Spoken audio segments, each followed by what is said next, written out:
I did not know that. So then you can see who's on as panelists and who the members of the public are. Well, that's nice.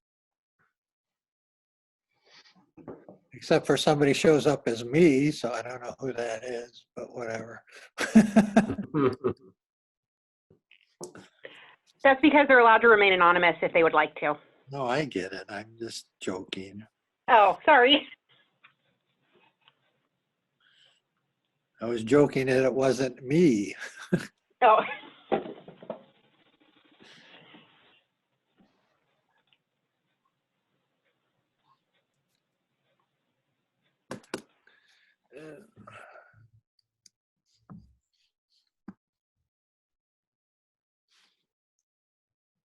Chuck, just as a reminder to unmute yourself, you would press *6. Yes, thank you. I'd forgotten about that.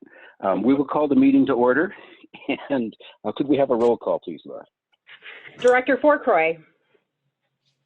Here. Director Millage. Here. Director Ohilsky. Present. Vice President Womack. Present. President Susenia. I am here. Thank you, Laura. And so tonight we will lead off the regular meeting of the Los Osos CSD Board of Directors, the May 7th meeting, with a presentation, our annual presentation on the Brown Act training by Director Ohilsky. We ready to go? Yes. No, I know that. Oh, I'm ready. That's true. There's a technical team that I might need to be. So can everybody see my PowerPoint here? Yes. I can. I can. Okay. Well, some of you have already seen this as I gave it to all of the committees, except for this is updated for the board as opposed to a committee. So the purpose of this is to understanding the Brown Act open meeting requirements. In our bylaws, we're supposed to do this every year to our committees and for our board. So that's why we're doing it. Fortunately, it's a little later than normal this year because we had the transition issues. So, okay, Laura. So the purpose of the Brown Act, it establishes the procedural framework for members of local governmental body or local governmental decision-making bodies to openly meet, debate, and act. It provides the means for the public to be informed about the views, discussions, and actions of its locally elected and appointed government representatives. Oh, by the way, I should have mentioned there's a quiz at the end that you guys have to pass, so you better pay attention here. The overview is that government officials are elected by the people, represent the people, and govern on behalf of the people. The public needs to be able to observe, monitor, and evaluate its elected representatives. The Brown Act is designed to encourage public participation in local government. Everybody likes this slide, so I kept it in for the board. I didn't have it in for the committees. But this shows we go back to 1863 when Abraham Lincoln in his Gettysburg Address said government of the people, by the people, and for the people. That's the general reason for the Brown Act. Okay, brief history of the Brown Act. It was introduced by Modesto Assemblyman Ralph M. Brown, which is where the name Brown came from, more than 50 years ago. The legislature over those years has frequently added to the requirements of the Act. And then the requirements are detailed, comprehensive, and complex. The legislature's intent, which is part of Government Code Section 54950, is the Brown Act embodies the philosophy that the public agencies exist for the purpose of conducting public business, and the public has the right to know how its quote-unquote collaborative decisions are being made. The people in delegating authority do not give their public servants the right to decide what is good for the people to know and what is not good for them to know. Now, I'm going to say something right now, and then I'll talk more about it at the end, but I just need to put this qualifier in. This is the Brown Act, which parts of it right now have been suspended by Governor Gavin Newsom's Executive Order N-29-20, which I'll talk about at the very, very end, because you need to still understand the Brown Act, because after the executive order goes out of effect, the Brown Act requirements will go back into full play. So some of these things that we're going to talk about, you'll see because of the shelter-in-place orders are not really viable at this point. But remember, the Brown Act is still in effect, just parts of it have been temporarily superseded. And I'll mention that a few times as we go through here, just to keep you reminded about that. Okay, openness. All meetings of the governmental bodies must be fully open and accessible to the public. Boards must discuss, deliberate, and act on the public's business in the open. Exceptions to the rule of openness are few and far between. Okay, organizations that are subject to the Brown Act are all governing boards of local governmental agencies, which is us. The advisory and standing subcommittees created by such governing boards, which are our committees. And last but not least, all boards, committees, and bodies created by federal or state law. I just included that so you got the big picture. Okay, meetings. Meeting is defined as a gathering of a majority of board members at the same time and place that involves any aspect of the decision-making process. Again, portions of this have been suspended by the government's executive order, but this is the Brown Act. There are 3 types of meetings: regular meetings, special meetings to discuss a specific issue, and emergency meetings to deal with a specific emergency situation.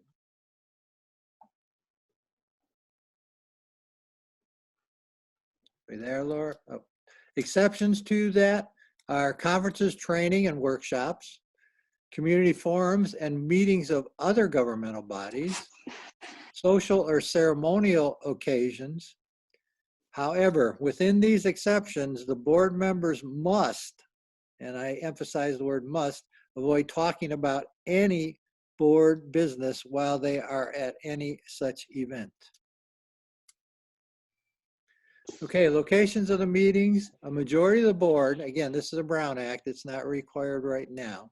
A majority of the board must meet within the boundaries or jurisdiction of the board, with only specific exceptions, including the inspection of real property or meeting with federal, state officials to discuss legislative or regulatory issues. If a board member participates by teleconferencing, again, this has been suspended, the location of that member is calling from must be noticed with an agenda posted and be accessible to the public. Okay, prohibited activities. Any use of direct communication, personal intermediaries, or technological devices that is employed by a majority of the members of the board to develop a collective concurrence as to the action to be taken on an item by the members of the legislative body is prohibited. Okay, prohibited activities continued. There's a couple things here that people just need to be aware of. First of all, is a serial or a daisy chain meeting, which is a series of meetings to develop a consensus, with each meeting involving less than a majority of the members of the board, which taken together constitutes a majority.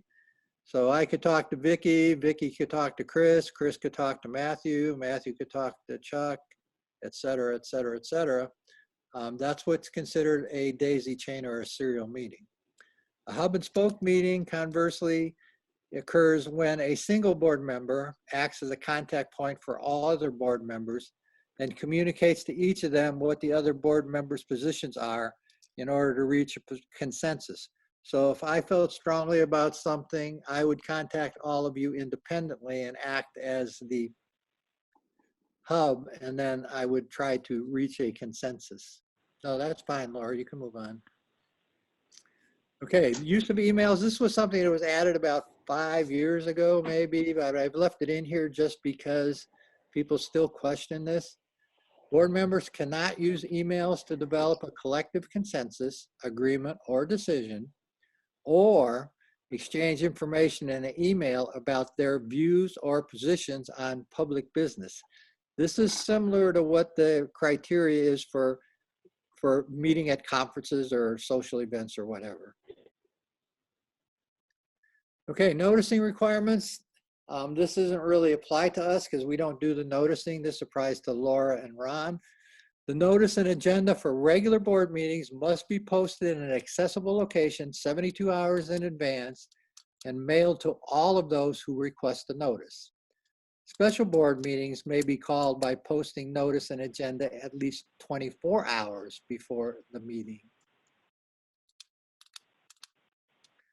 Agenda requirements. Agendas must contain a brief description of every item to be discussed so that the average person can understand them, not have technical terms that aren't understandable. And this includes closed session items. Descriptions must be clear enough to be understood by members of the public, as I just said. Agendas for regular board meetings must include a time for public comments. Okay, public's rights under the Brown Act. Members of the public have the right to address the board on both agenda and non-agenda items, be accommodated if disabled so they can access and participate in the meeting, and receive copies of written materials distributed to the board, except for any privileged items, which we'll talk about a little later. Closed sessions are narrowly authorized for specific matters, and discussions must not go beyond that limited scope. Special disclosures must be made by the board before and after holding a closed session. Closed session procedure. Agendas must include a brief description of the nature of the closed session. The board must disclose in open session the items to be discussed in closed session, and the board must make a public report of certain actions taken in closed session. There are a few exceptions, but they're very few and far between, primarily dealing with employee actions. Okay, closed session confidentiality. Except for reporting out requirements, confidentiality of closed session matters must be preserved, so you can't go out and yip-yap with your neighbor about what was discussed in closed session. Violation can result in a lawsuit to enforce confidentiality, disciplinary action against an employee, or referral of the matter to the county's grand jury. Okay, closed session. Here's some of the things that can be discussed in closed session. First one is personnel. To consider the employment, evaluation of performance, discipline, or dismissal of a public employee, or to hear complaints or charges against an employee by another person. Okay, another item can be discussed in closed session is labor negotiations, to meet with the bargaining representatives to review the board's negotiating position and instruct its representatives regarding represented or unrepresented employees.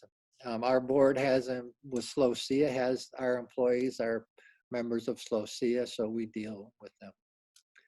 Okay, closed session pending litigation, to consult with or receive advice from legal counsel concerning pending litigation when a public discussion of such matters could prejudice the position of the board in the litigation.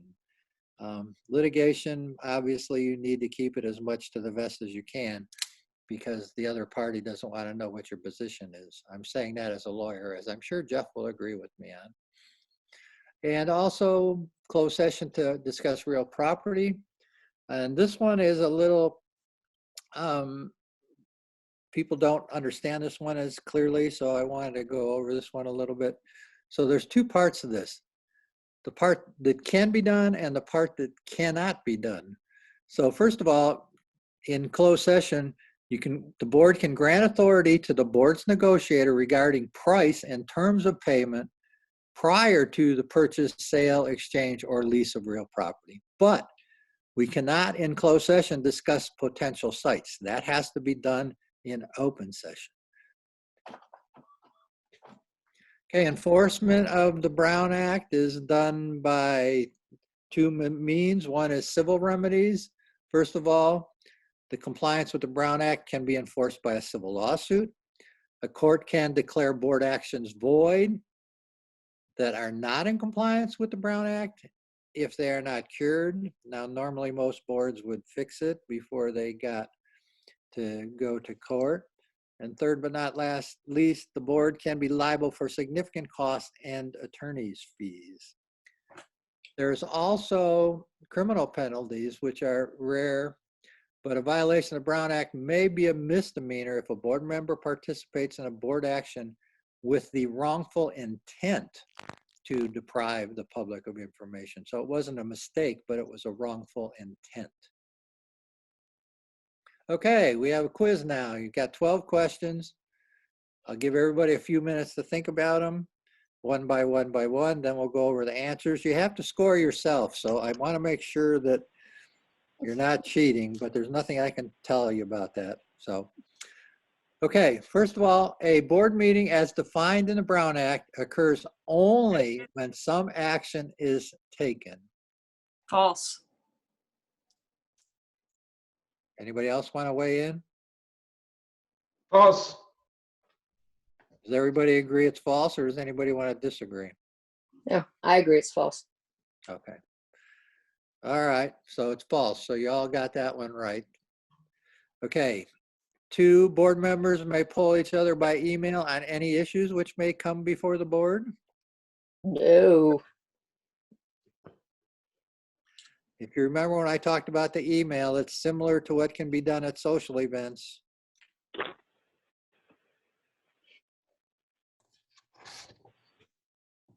Somebody want to take a stab at it? I think it's false. All right, Matthew, you got it right. Yes, it's false. You can't talk about board action, or pardon me, board things that may come before the board. It's the same thing with emails. Okay, a telephone conference between 2 members of our 5-member board is a meeting under the Brown Act if they discuss district business. False. Anybody disagree? All right, you guys got 3 so far. All right, now we get to the tricky ones. The board may take a vote by secret ballot in open session. Think about that one before you chime in. True. I agree. Didn't we do that for president? Anybody else And want to vice comment president? before I talk? So we can take it by secret ballot, but the results have to be shown. Correct. We can do a secret ballot, but then the secret ballot results have to be made public. So we can vote on a paper ballot that we hand over to Laura, but Laura has to read off the votes one by one by one, saying Director Ohilsky voted X, Director Forquery voted Y, et cetera, et cetera, et cetera. So the vote can be taken, but it has to be publicly disclosed. Okay, any person may record an open meeting of the board via audio or videotape recordings. Yes. True. Okay. A member of the public, oh yes, that was true.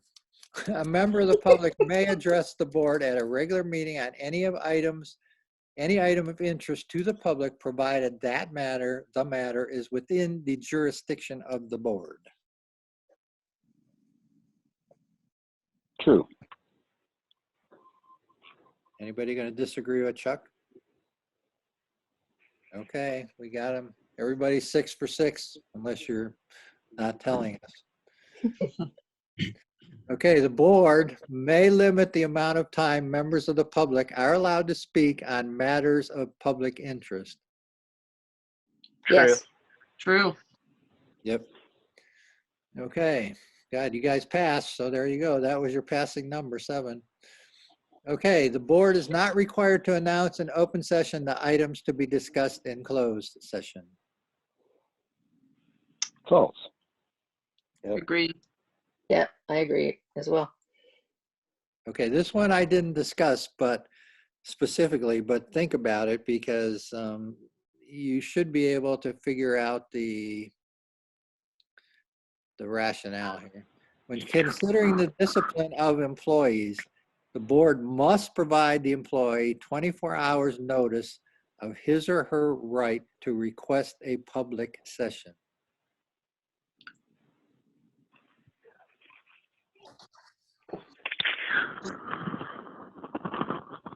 Is it only 24 hours? That was tricky. Trying to trick us.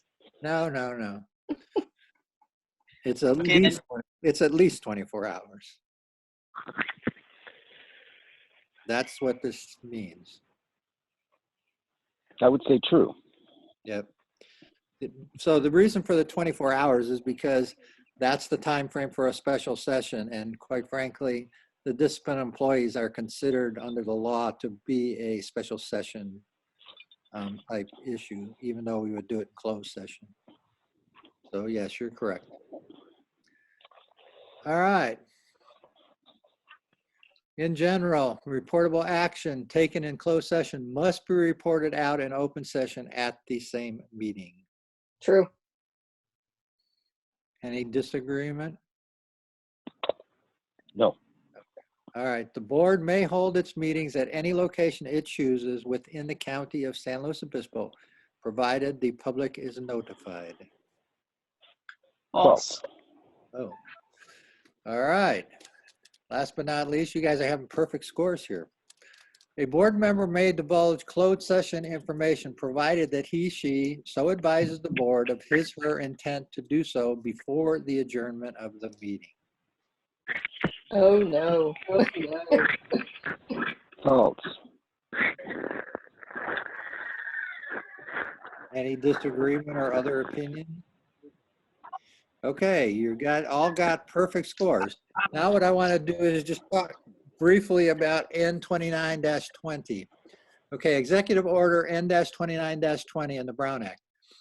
So in order to implement public health officials' recommendations to slow the spread of the coronavirus COVID-19, California Governor Gavin Newsom issued Executive Order N-29-20 on March 17th, which relaxes some of the Brown Act's public meeting requirements that are not practical in light of the current pandemic crisis. So I'd like to talk a little bit more about this.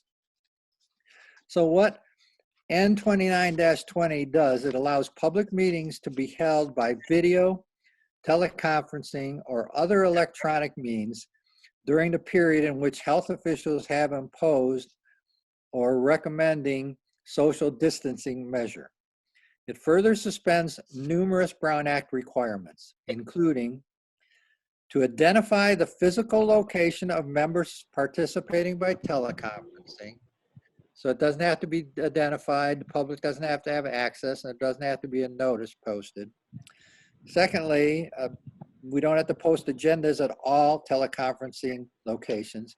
And third, a quorum of the members do not need to be within the jurisdiction when the meeting is occurring. So those three things are suspended during this period. So what now happens, the Brown Act requirements may be fulfilled by allowing members of the public to observe and submit public comments through teleconferencing or other electronic means or a combination thereof. Now, that being said, Order N-29-20 still requires local governmental bodies to provide advance notice of and post agendas for public meetings in accordance with the Brown Act's timeframes, provide information by which members of the public may observe and offer public comment, and advertise and implement a procedure for receiving and resolving reasonable Americans with Disabilities ADA accommodation requests. So that's how Executive Order N-29-20 impacts the Brown Act. But again, it's only temporary. Okay, and last but not least, the conclusion. Board members are representatives of the people who the people entrust to manage government affairs. The Brown Act is for the benefit of the public that board members represent. The Brown Act must be taken seriously. Failure to do so can result not only in legal penalties, but also, and in my mind, more important, a loss of public trust. So that's this year's Brown Act presentation. Thank you, Marshall. You're welcome. When do we get gold stars? I mean, if we get 100%, we should have. You have to submit your written results so Laura can grade them, and then you'll get your gold stars. Oh, it's always a catch. Okay, with that, we will move But that'll on be to public public record. comment That'll for be items public not record. on. That'll be public record, Chuck. Remember that. Okay, thanks. Public comment for items not on the agenda tonight. Laura, I think you're going to handle this part. If you would like to make a public comment and you are on your computer with a microphone, please raise your hand. If you are on your phone, please dial *9 to raise your hand and I will unmute you. All right, here's our first public comment. Good evening, it's Julie Tacker. And tonight I just wanted to express my disappointment in the board, as a board, in you as individuals as it relates to the sewer rate increase. And that really I didn't see any of you join our business community in solidarity against the rate increase, or even if you weren't going to be against it, put some ideas on the table of how it could be implemented differently. At the end of the meeting before the special meeting, so last month's regular meeting, or the at some point, well, no, it was the special meeting, Matthew asserted that we, the Los Osos CSD, shouldn't oppose the rate increase formally, I suppose, because you didn't want them to somehow in turn oppose one of your rate increases.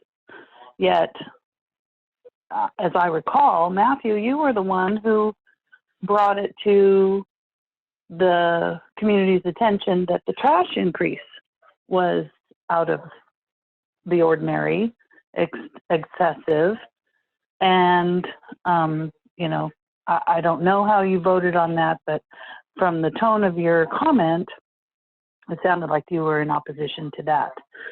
And that was a 25% increase. So, you know, we got dinged right after the other. I am impressed with the effort that the district office put forward with your direction to make all the information available related to the rate increase. But I don't know if you all know, but I don't even live in the sewer district. I'm not affected by the rate increase. The people I love and care about are my family, my friends, my business community, the places I patronize with my dollars are all going to be affected by this thing. And it's going to bear some hardship on them. And I went to the press and the New Times, the Tribune, Cal Coast News, Estero Bay News, and to try to get it out there that the rate increase was going to go forward during the coronavirus stay-at-home order, which I do agree that you all maybe thought that wasn't right, and your letter reflects that. But I wish I had seen you put a sign in your yard or make a comment on Nextdoor or put a letter to the editor. You know, I hung it all out there. I worked very hard in opposition and helping people get educated on that. And I'm really disappointed in the outcome. And I would like to see more of you as individuals when community items come forward. So Julie, you've reached your 3 minutes. Thank you, Laura.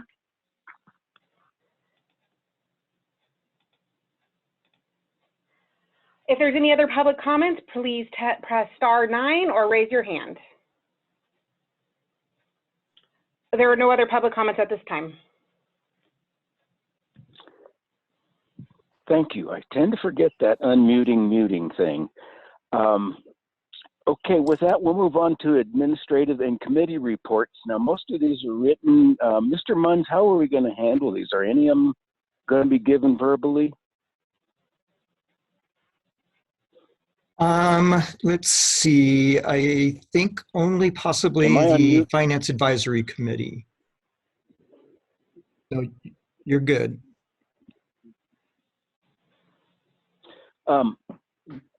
We'll give a report.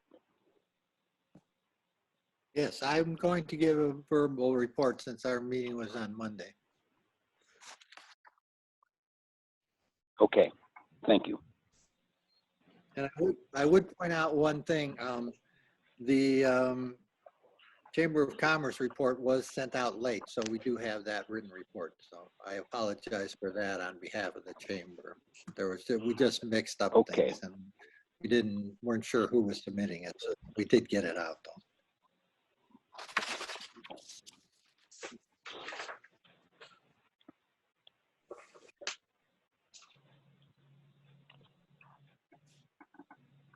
I'm ready to go if it's my turn. So were you going to go ahead? Chuck.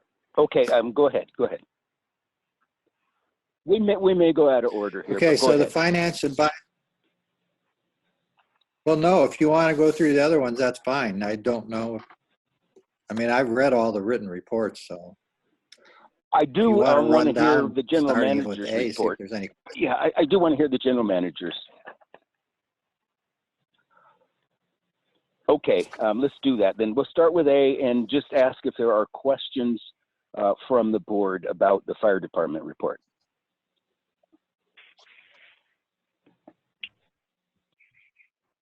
Nothing from me on that one. Okay, I haven't heard any. So we'll go to the utilities department report. Any questions there?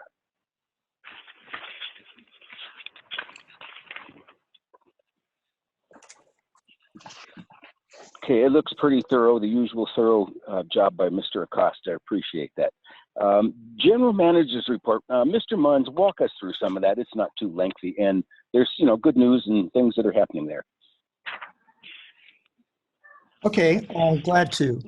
Under general activities, I have kind of my ongoing monthly, at least for the time being, COVID-19 response. I've been monitoring the daily Office of Emergency Services conference call. That's gone to 3 times a week now, just starting this week, which really helps me kind of stay in tune with what's going on the potential for reopening the community or the region. Our office does remain closed, but I want to assure everyone that we are available to assist them through phone call or email. So please, if you're having any issues, customer issues, feel free to contact us and we will get back to you as soon as possible. I've been participating, this was another COVID-19 response is the way it started, but on a weekly special districts general managers meeting. It's been really helpful to see what other community services district or special districts are going through. And we do get to talk a lot about things like rate increases, customer service, and other issues.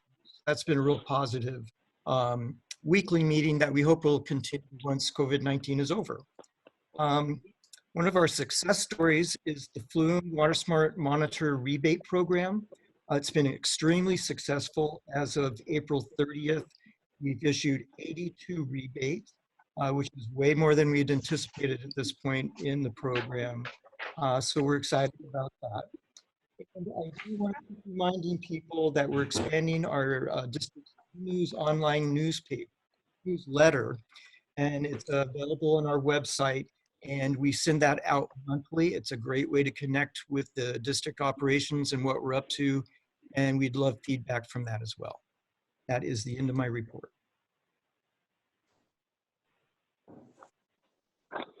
Thank you. Any questions from the board on that? Yeah, this is Matthew. Ron, I just wanted to ask, have we had any direct impacts from COVID-19 as a district? Like, have we had anybody get sick that maybe is impairing our services or stretching our employees thin, or are we still whole, basically? We have been very fortunate. No one has come down with any type of illness.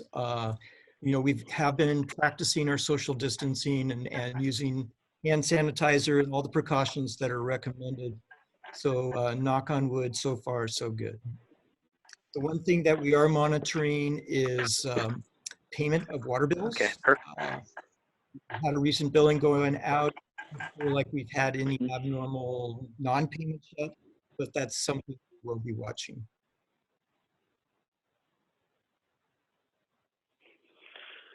Okay, thank you. Ron, this is Chuck. The flume rebates, are we seeing a slowing trend? Is it steady? I'm trying to get a handle on the future and what we might need to budget for more rebates, that kind of thing. Oh, that's a great question, because we've definitely run over what we had originally budgeted for this program, but there's enough in our fund balance to cover that, which will be a report that comes back to you as part of the budget process. Whether it's been steady, but I believe it's starting to level off, and that's typical of any new program that's popular. You get the people that have heard about it, jump in and buy, or receive buy the product and receive the rebate. But I'll keep you posted, because it's a little too early right now to say if we've peaked and leveled off or not.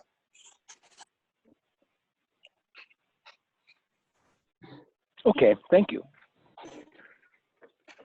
We'll go on to the LOCAC report, which really states that LOCAC hasn't been meeting since the community-wide shutdown started, and it links you to their website and ways to stay in touch with LOCAC, and it's unfortunate that they're having to be quiet for a while, because that's a good potential way for the community to accomplish things. The Chamber of Commerce report, apparently we have one. I haven't seen it. Are there any questions about that?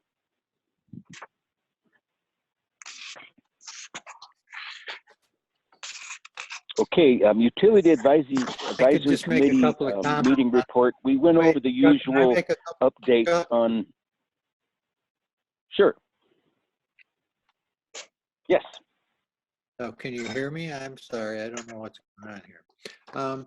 Yeah, I just wanted to say for the Chamber, go ahead, we've Marshall. been working with the local businesses, and we've been doing for some reason my internet's going on and off. I don't know. Can you hear me at all? Yeah. We can hear you now, Marshall. My internet's going on and off, so. I can hear you. I don't know. I keep getting this message. All right.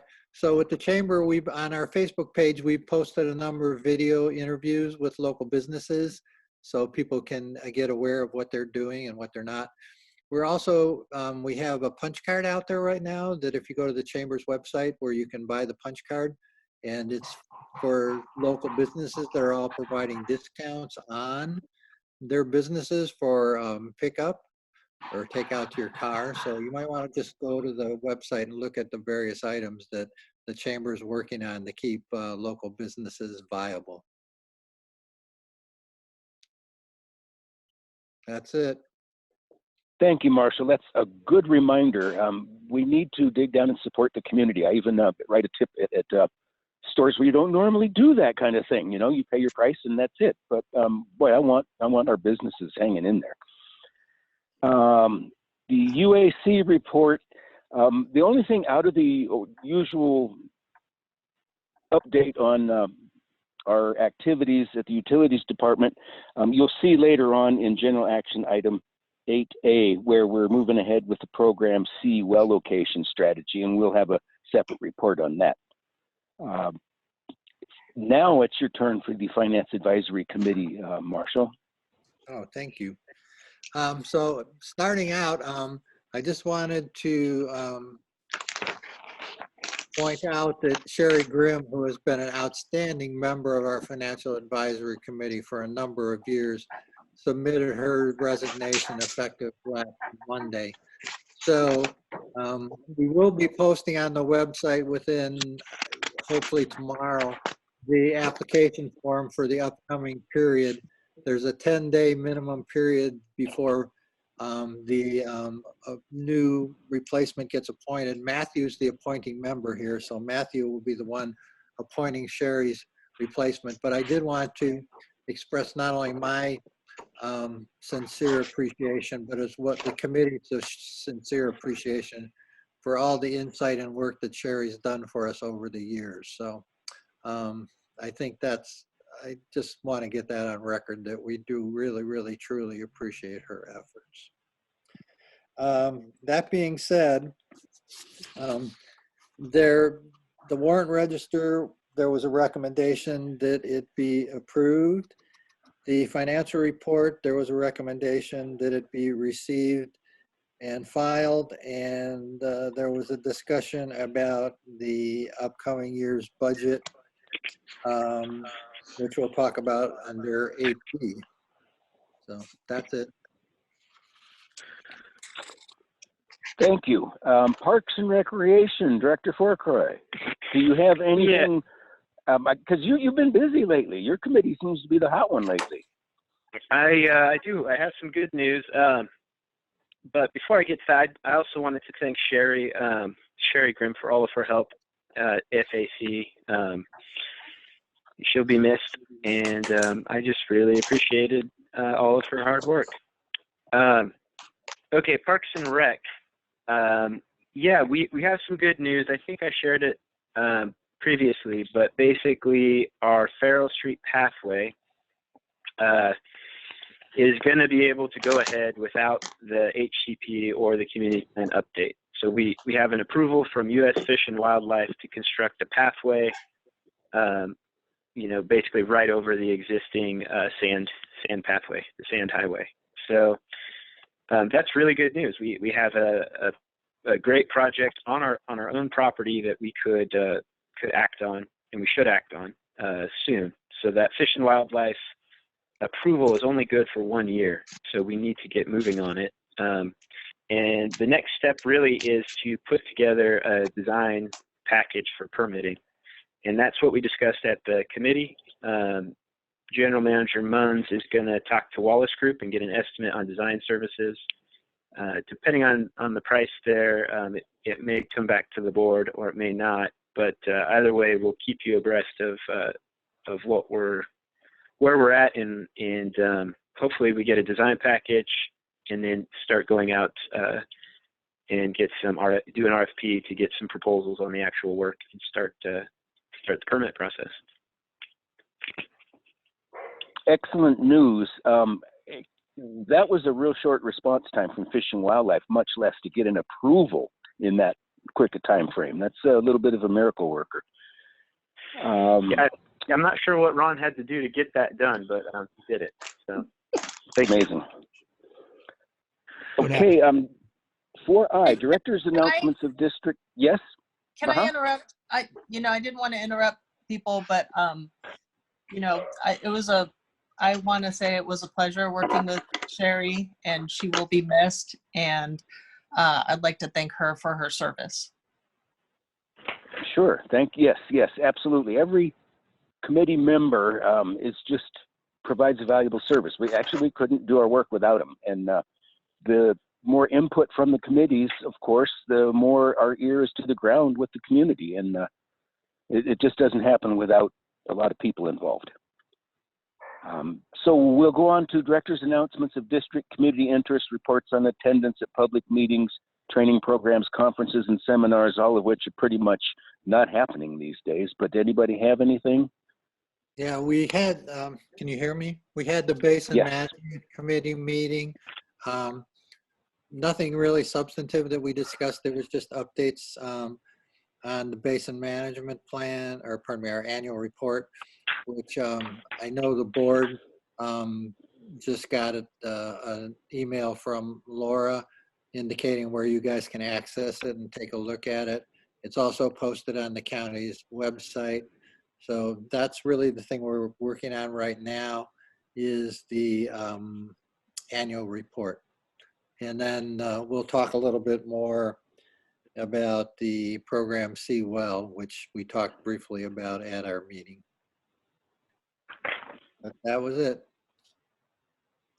Thank you, Marshall. I appreciate that important update. The Basin Management Committee is just beginning its heavy lifting, and we need people to stay plugged in. Okay, response to previously asked questions. Mr. Munns, do we have anything floating out there? We do not have anything floating out there. Appreciate that. Thank you. So before we go to public comment for items on the administrative and committee reports and the consent agenda, I'll read through the items on the consent agenda and then ask if anybody wishes to pull anything. We have received administrative committee reports and approved committee minutes. B, approved meeting minutes of April 2nd, 2020 and April 7th, 2020. C, approved the warrant register for April 2020. D, receive financial report for the period ending March 31st, 2020. E, adopt a resolution authorizing issuance of a credit card to Battalion Chief Pale Province. Is that right? Pale? Not Paul. Pale. It's Paul. It's Paul, okay. Sorry. So somewhere else. It's okay. F, approved purchase of fire engine from the Vehicle Replacement Reserve not to exceed $710,000. This was before us last month or a while back.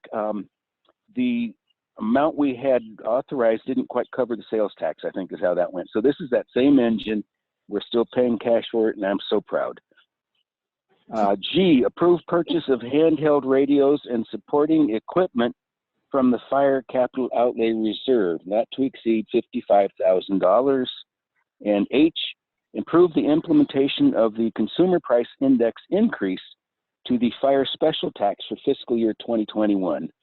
And I think that's 2.7%, if I remember right. That is correct. So those are the consent item, agenda items. Anybody want to pull anything for further discussion? No, this is Marshall. I don't want to pull anything, but I did have, and I hope that the board members saw, I had a question about how they had gone out on 6F and gotten the price for the fire engine. And I was very satisfied with the response that we got back from CAL FIRE, knowing that we had had a very, very competitive bid for the purchase of that fire engine. So I just wanted to give Ron and Fire a pat on the back for getting back to us with that information. Okay. With that, we'll go to public comment for items on the administrative and committee reports and the consent agenda. If you'd like to make a comment, please dial *9 if you're on your phone, or raise your hand if you're on your computer. All right, we have one public comment. One moment. Okay, you are allowed to talk. Good evening again. I'm Julie Tacker, and I just want everyone to take note of the Palisades well production is way up. Also wanted to discuss the fire issues. We've got a new chief apparently. I haven't met this person. I don't know anything about him. Perhaps the district might put together a press release to introduce him to the community, because we're all staying at home and not getting to see or talk to that person. The purchase of the fire truck and the radios, I don't believe those ever went to the Emergency Services Advisory Committee or the Finance Advisory Committee, and I just wondered why, because those are pretty big expenditures. With regard to the fire tax rate increase, that CPI, when we passed the fire tax in '05, we promised the community that that CPI would be a public hearing. There'd be a public hearing every year for the public to be aware that that incremental increase would go forward, and it stopped last year. And And apparently you're not doing it again this year. And I think that's unfortunate because, again, that was a promise we made to the community. I saw in the warrants, as we always do, our payment to George Contento, and just a hats off to George. He is the only business community member who voted against the rate increase for the sewer and wrote a letter and made comment at the hearing. And he doesn't live in Los Osos, and he passes that rate increase on to you, the tenant. So that's very unfortunate, again, that the rate increase didn't get the attention it needed, but George was aware of it. So thanks to George. And then with regard to the BMC, some months ago, I asked that the BMC take up the hemp ordinance and the cannabis issue. Just for your information, the hemp ordinance was heard by the County Board of Supervisors on Tuesday, and now the minimum parcel size to grow hemp is 400 acres. We can all celebrate that because that means we won't get any hemp grows in our basin, so we don't have to tackle that or be upset about that. I'm actually pleased. I don't think we'll see hemp again in the Los Osos Valley. That's 400 acres is a very large parcel, and I don't think we have any nearby. So those are my comments. Thank you very much.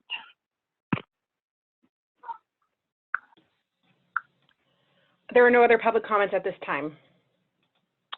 Okay, thank you. And briefly, Mr. Munns, would you give us a quick rundown on our new fire chief? The community might, it would be good for us to hear a little bit. He is Paul's first day chief. It's a province. Sorry, his first day was Monday, May 4th. I have yet to meet him. He's going through his training or introduction to the area for the next 2 weeks, or this weekend, next week.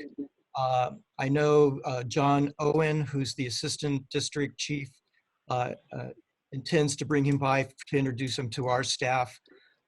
We were hoping if this was a public meeting, he would have been introduced tonight. But given the circumstances, it's impossible, of course. My understanding that he is actually an Arroyo Grande resident, but has been working up in the Santa Clara County area. So he's glad to be back in the area where his family is. I think it's a good idea that maybe we do a press release. We can work with CAL FIRE to arrange for that. Excellent, thank you. At this time, I'll entertain a motion dealing with the reports and the consent agenda. I'd like to move, Chuck, that we receive and file the administrative and committee reports and approve the consent agenda. I'll second. Do we need a roll call vote? Yes, we do, because We have there's a some resolution. resolutions. Yeah. Okay, would you do that, please? Yes, Director Ohilsky, Yes. Director Fourcroy, Yes.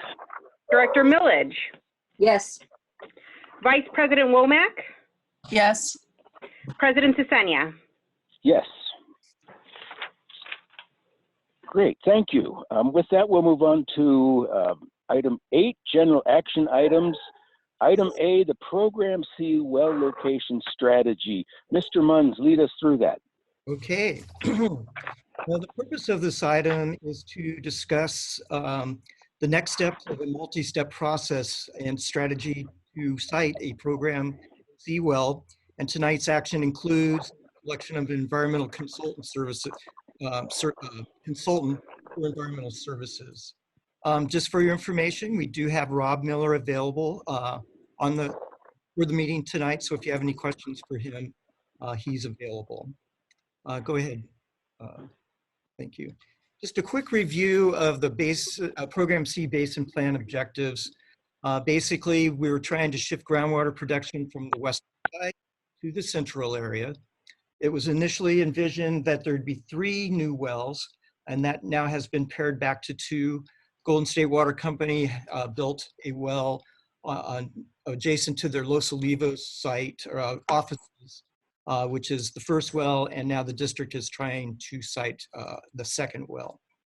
And the overall objective is to draw from the lower aquifer levels D and E to minimize the impact to private wells. Originally, 4 sites were being considered, which we'll review in a moment. But back in November 2018, the board approved moving forward with the test well site at Site A, which is located adjacent to the Los Osos Middle School, which ended up not meeting the criteria for a municipal well. This was discussed back in March at our board meeting. Next slide, please. So what we have remaining of the originals are Site B, and we'll look at a map here in just a second, which is over in the Sage Avenue area. Site C, which is on Andre Avenue. Site D, Sunny Oaks Mobile Home Park. And then we added 2 new sites, sites E and F. And this was a result of after seeing the results from the Site A failure, we reviewed more data and looked at the remaining 3 sites, and we identified the other 2 sites, Site E and F.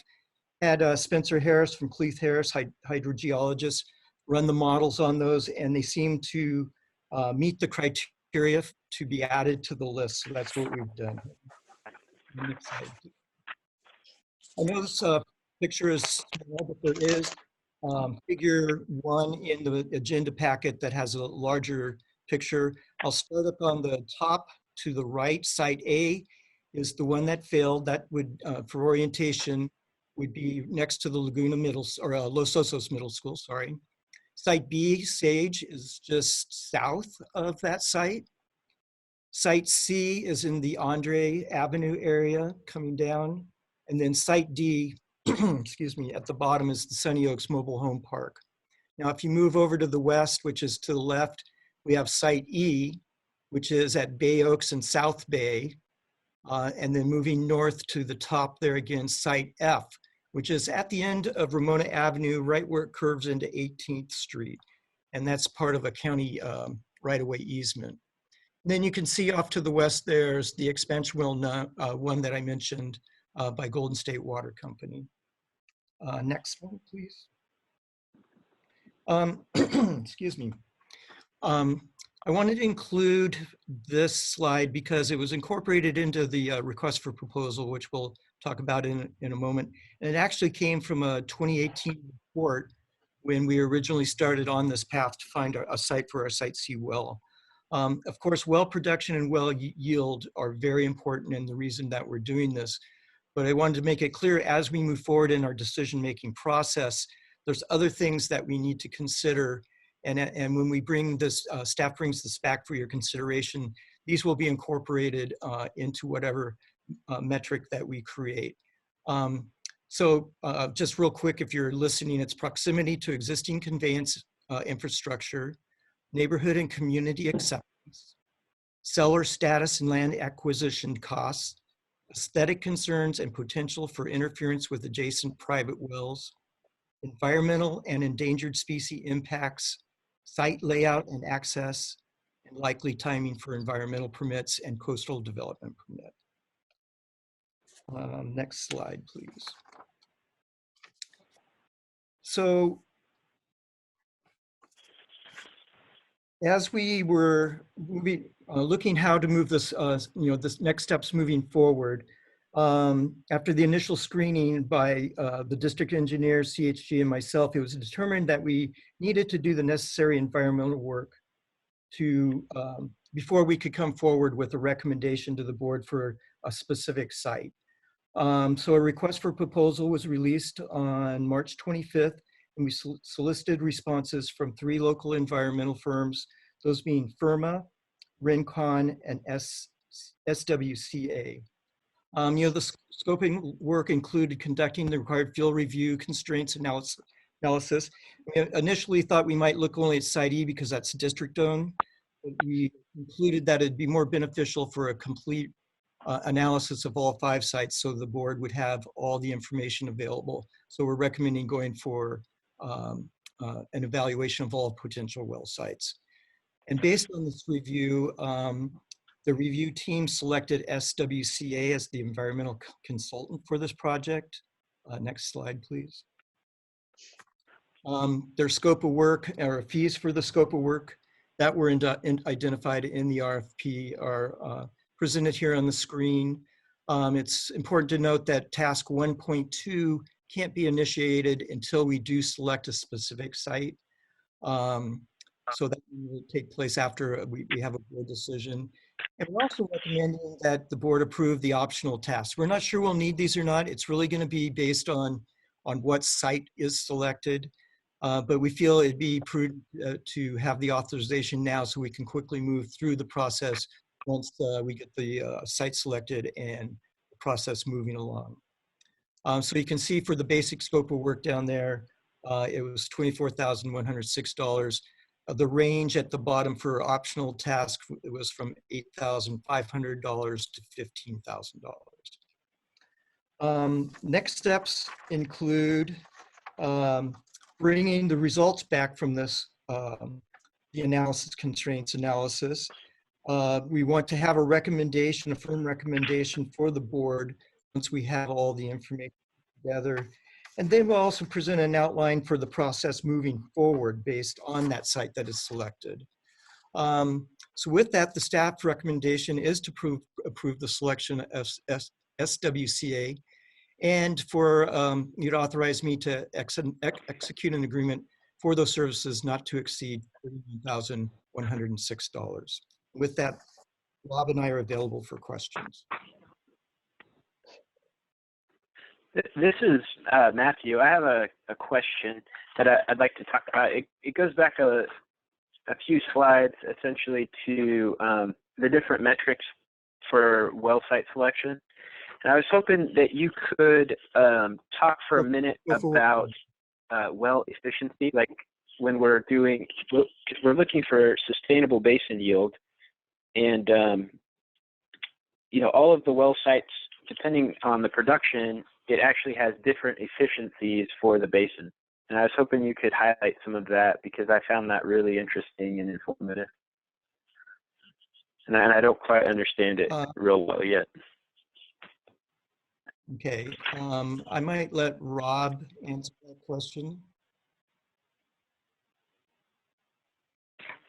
Sure. Rob, are you there? Can you all hear me okay? My phone just crashed out. I had to get back in. Just want to make sure you can hear me. Loud and clear. Excellent. Yes, we can. We can hear you. So there's a memo attached to your staff. Great, you got me? There's a memo attached to your staff report that Cleet prepared, and it is pretty highly technical, but it's worth a careful read. So the purpose of the analysis was to answer the question, number one, what do we predict would be the production from each of these sites? And production is simply how many gallons per minute we'd be able to withdraw at each location. When we look back at site A at the middle school, even if it was perfectly sited from a seawater intrusion perspective, we just couldn't get the ground to give up the water, is how we like to say it. We are anticipating that all the remaining sites would meet the minimum threshold for producing water from the ground. We want to see at least 100 gallons a minute at each location, if possible. And we can do at least that at each site. But all of the sites are not equivalent to how much water we could produce. Without even considering the benefit to the groundwater basin from the perspective of basin safe yield, the table on, let's see, it'd be page 4 of the Cleet analysis, table 2, lists the amount of production that we would expect from each of these sites, and it varies by a factor of 2. There's a pretty wide variation. Site B would be down at 100 gallons a minute because it's getting towards the edges of the groundwater basin. At the sort of middle portion, the deepest portion of the basin would be site C, which would be 200 gallons a minute. And site E is also in quite the deep portion of the basin at 200 gallons a minute. And you can see the other sites there are somewhere in between.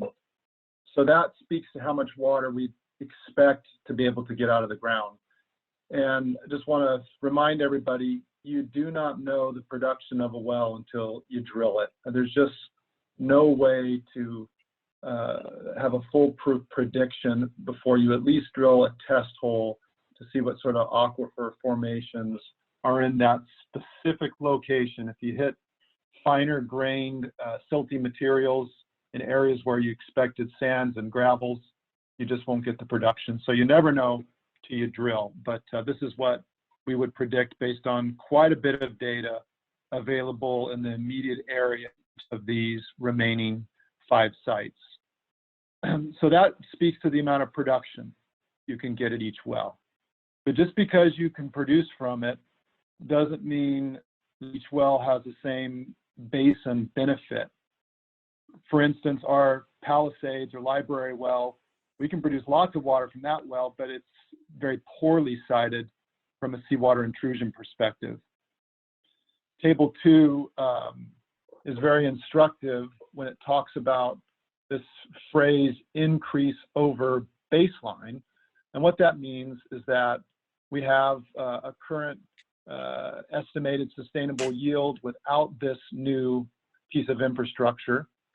And once we put this piece of infrastructure in, if we use it to the maximum degree that we can, to the optimum degree, we will see an increase in our basin safe yield, not because you're making new water, just want to make that clear. It's simply because you're shifting the water that would normally flow down Los Osos Creek to the bay. You're shifting that water to induce more recharge, and that's what creates the increase in yield. Still the same amount of water, it's just shifted to a place where you can actually pump it out of the ground and use it. So that table analyzes the increase over this current baseline or our current safe yield based on the maximum use of each well.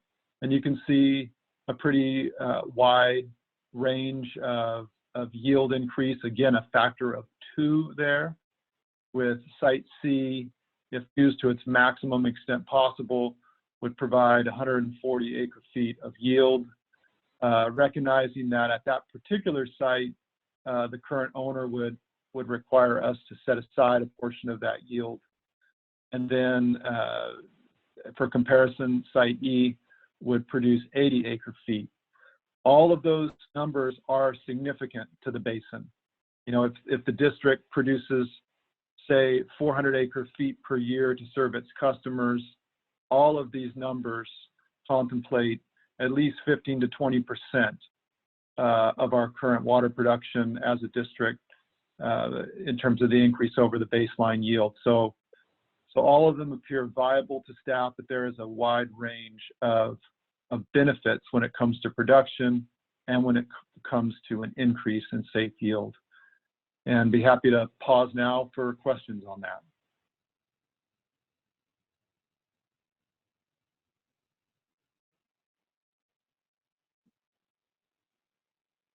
Hey, Rob, this is Matthew. I just wanted to ask, so based on that, from the sustainable yield and the increase in sustainable yield, what is the best well site just at that metric?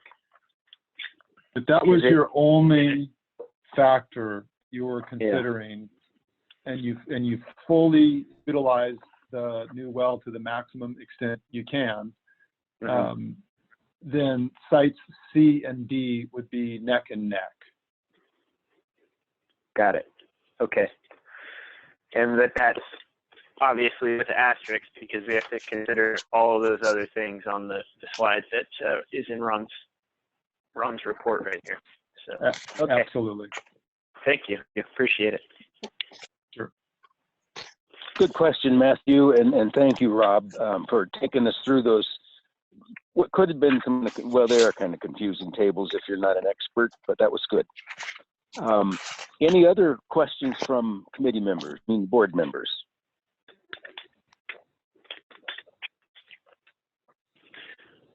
Okay, this is Matthew. I have one more for Ron. Just so once we get the initial study, that's going to come back to the board for well site selection, essentially. Is that the order? Yes. That's the order. Once we have that information, And that's that'll the point. round out the other information.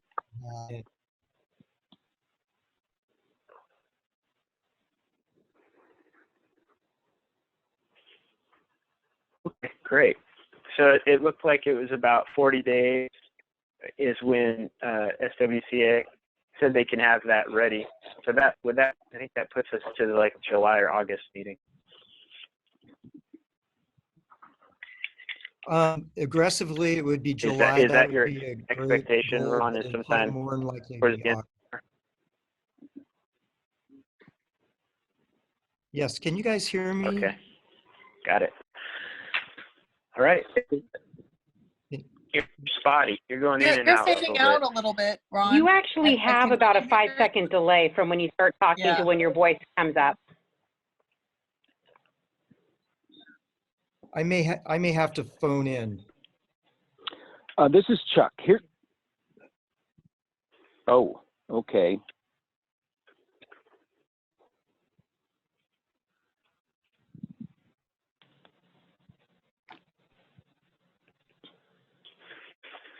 Are you there, Ron?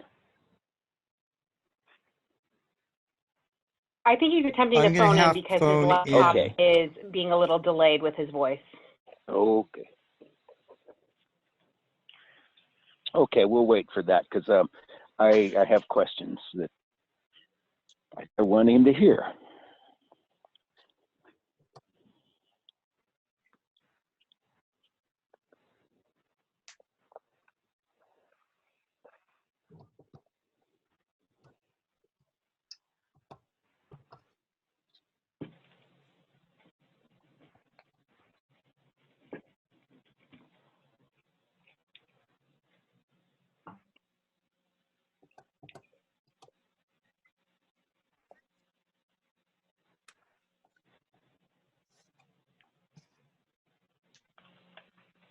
Okay, can you hear me now? Yes. Okay. Good. Thanks. Yes. This is Chuck. I just wanted to make sure that everyone understood this is the first step, and it'd be wonderful if we get a completed mitigated negative declaration with this scope. Depending on the site we choose, there are other studies, the optional studies, and they may turn out to be even more than that. I think Los Osos has been pretty well studied in terms of archaeology and biology, so there shouldn't be too many surprises. But the one thing I had questions about were the permitting issues. They've identified the need for a coastal development permit. We know that. I'm not sure about Water Resources Control Board for drilling a well. I guess Mr. Miller can fill us in on that. And they did mention that under biology that a discussion of the regulatory setting relating to natural resources. I'm assuming that means that if we need a fish and game permit for one site versus another, that they will identify all that kind of thing. But the permits will be a part of this. We will have additional expenditures to acquire any needed permits.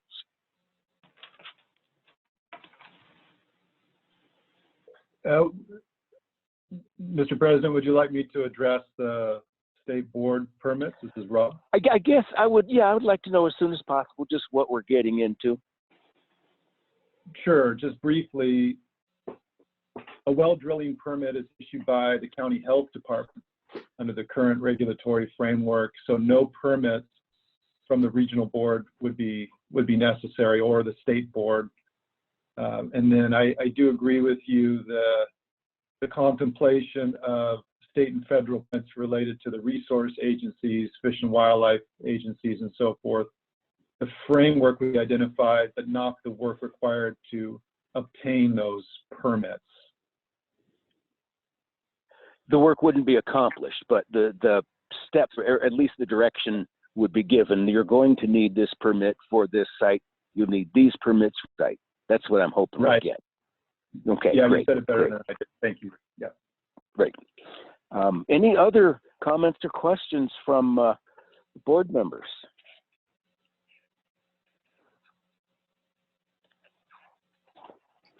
Any comments, public comments that we should be listening to? If you'd like to make a public comment, please raise your hand on your computer or dial *9. I do have some that were emailed in to me. So here's the first comment from Steve Smith. It says, I have been a resident of Los Osos since 1973 and have lived on Andre Avenue since 1974.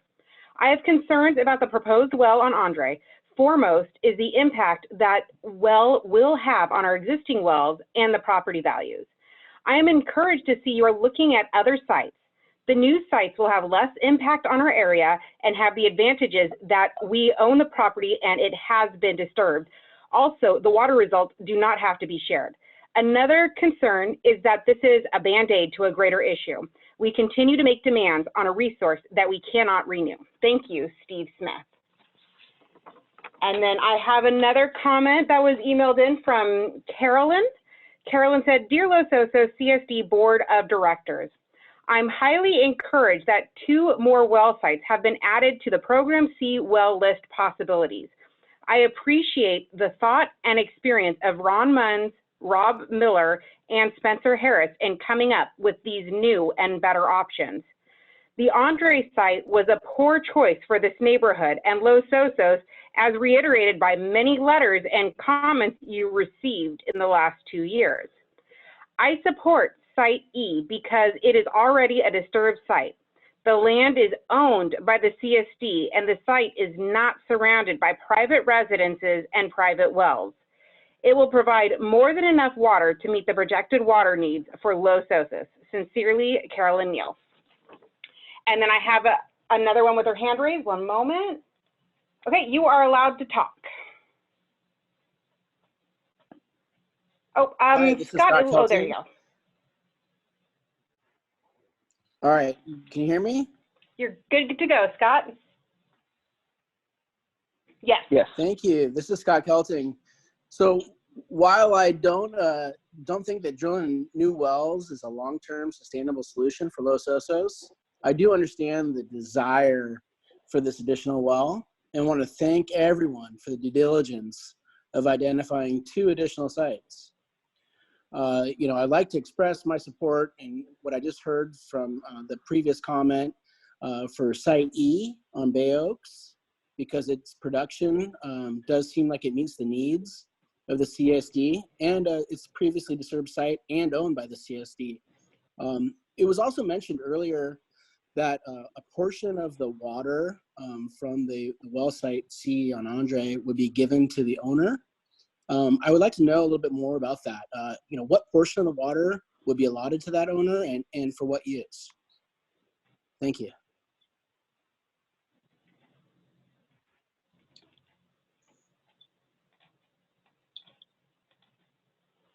All right, are there any other public comments? Please raise your hand or dial *9. There are no other public comments at this time. Thank you. We'll bring that back to the board. Oh, I'm sorry, somebody else just raised their hand. I'm very sorry, Chuck. Okay, sure. All right, Stephen, you just have to unmute your microphone and you're able to talk.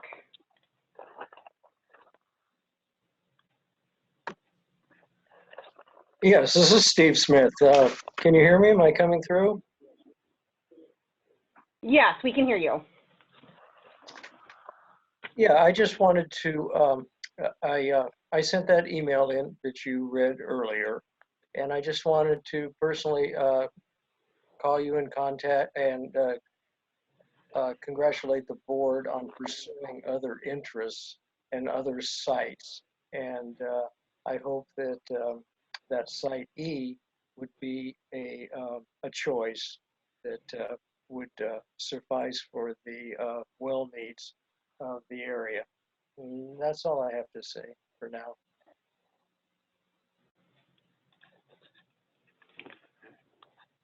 All right, that is all public comments. Okay, thank you. We'll bring it back to the board. Mr. Miller, did you want to address any aspects of, or either you or Mr. Munns, the Andre site complications, the dedication of a certain percentage of the well, that kind of thing? Sure. Yeah, be happy to do that. So obviously, until you have an agreement with an existing property owner, you don't know the final terms of that agreement. I can only report that in initial discussions, that particular site, the owner was looking to set aside perhaps 10% of the production of the well for future uses that would likely be related to development elsewhere in the basin. So if you can produce 200 acre feet from the well, it'd be approximately 20 acre feet allocated to development related uses elsewhere in the basin. Thank you. I guess, yeah, pardon? Was there something else? Okay. No, nothing else, sir. Thank you. Okay, thank you. Before I entertain the motion, I guess I would like to remind people in the neighborhood east of town that Site E does have definite advantages. We own it, previously disturbed. It looks like good production, no other private wells around to complicate things, but it is in a neighborhood. Neighbors are even closer than the people in the Andre neighborhood. So let's not forget that wells get scattered throughout residential neighborhoods in this community. It does happen. And with that, if there are no other questions or comments from the board, I will entertain a motion.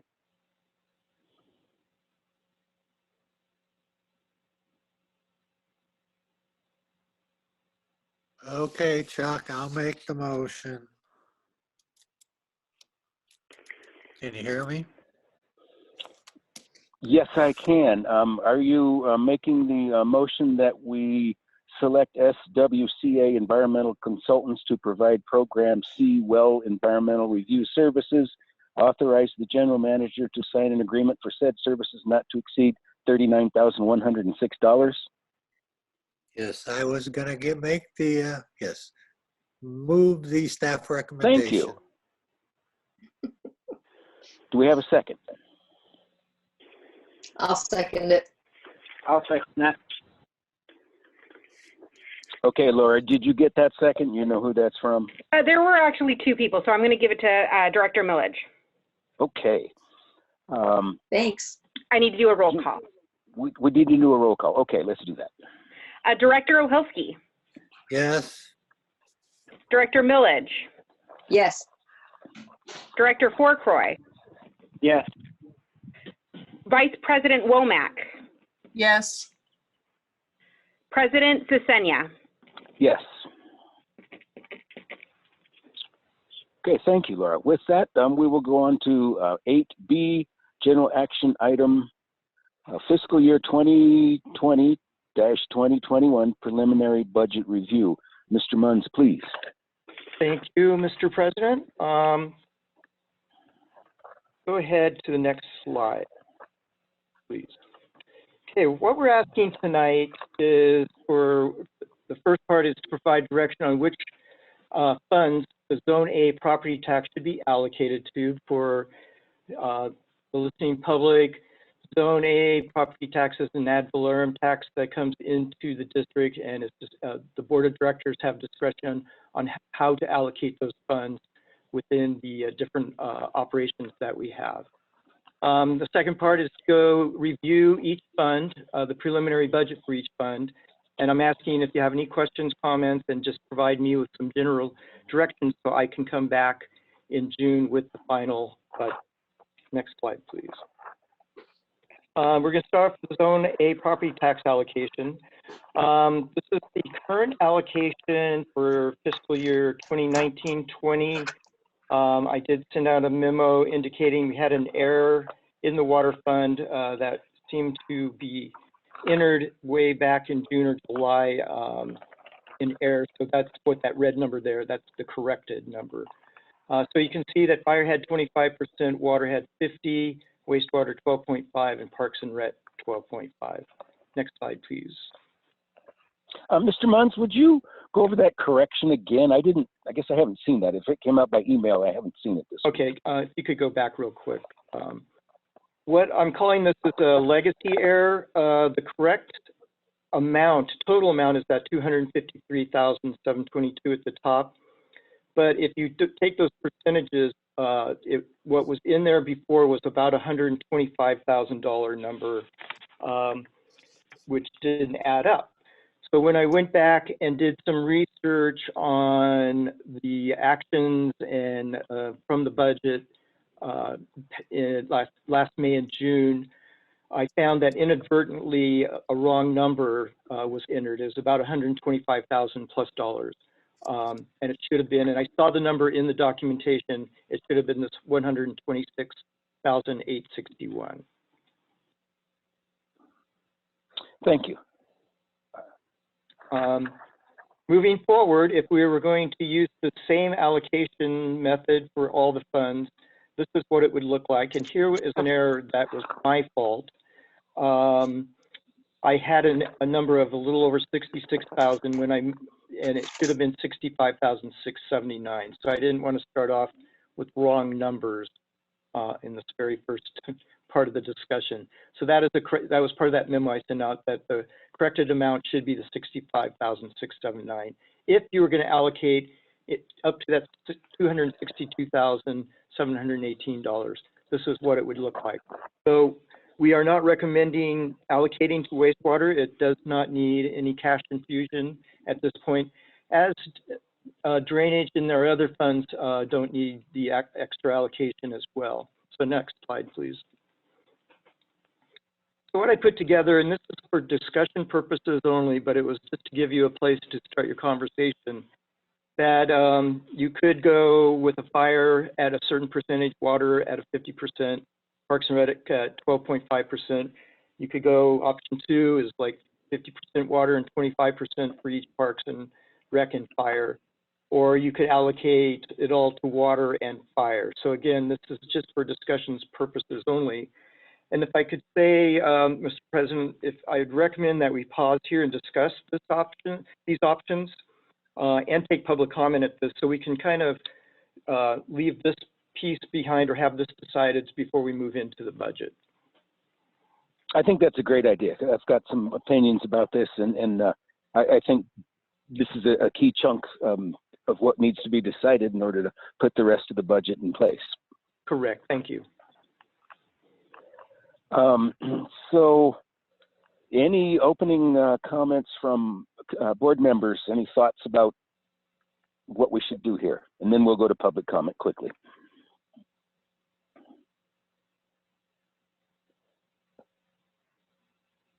Okay, then let's see what the public thinks about this. We'll take public comment on this Zone A property tax allocation part of the budget review. If you'd like to make a comment, please dial *9 if you're on your phone, or raise your hand. I do have one written in comment from Richard Margetson. It says he would like to see more Zone A property tax revenue directed towards fire for fiscal year 2020-2021.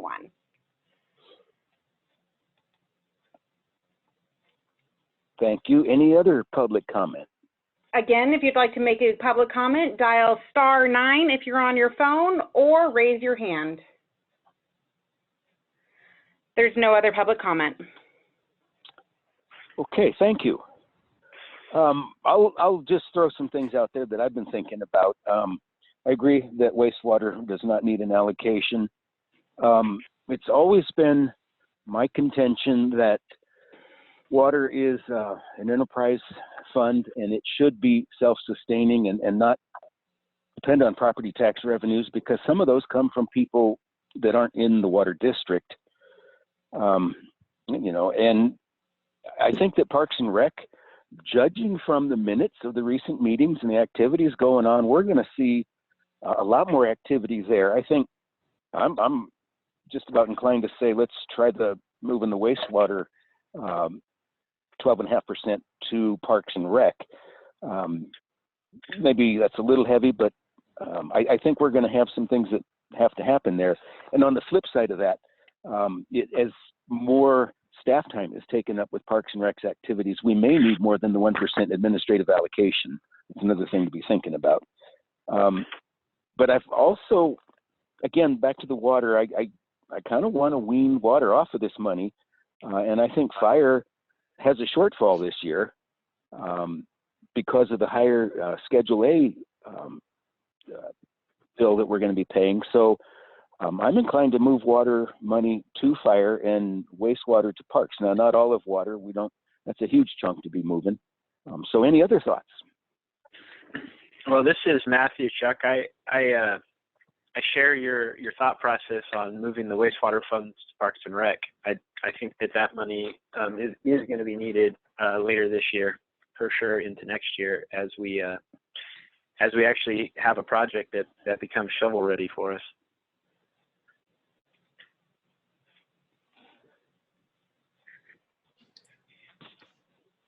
And Chuck, as soon as I close public comment, there were 2 more people that raised their hands. So if you would like to reopen, please let me know. I would like to hear from them. Thank you. Okay. All right. Julie, you're able to talk. Yes, Julie Tacker, and I'd like a little explanation about what is expected for Parks and Recreation in the way of a price for a project before I buy into giving the wastewater 12.5% allocation over to it. You know, just because we want that project doesn't mean it is feasible.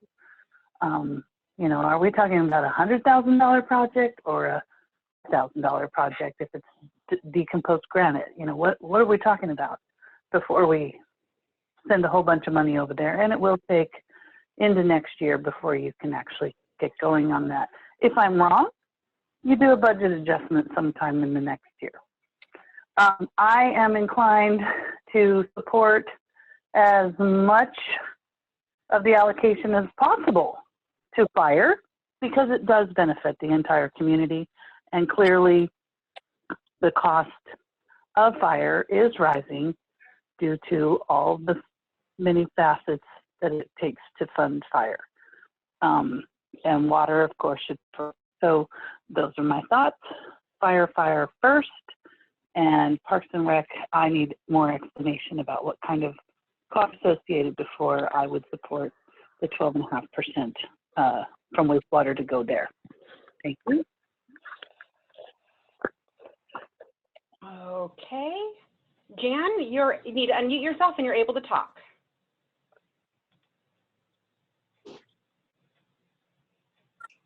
Hi, this is Jan Harper, and I'd just like to say that I'd like to support Jan, are you there?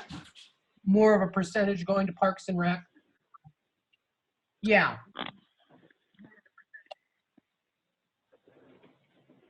Yeah, I am. Can you hear me now? You still have 2 minutes and 30 seconds. I could hear her. Yes. Yes, I can. You can hear me? Okay, I'm just going to go forward.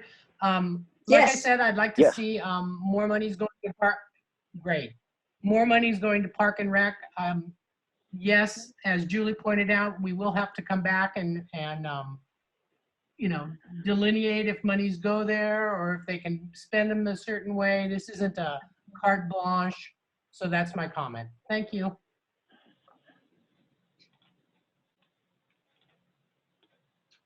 Okay, that was all of the public comment. Okay, thank you. We'll bring it back to the board for further discussion. Anyone else? So I guess Yeah, I just have a Go ahead, Chris.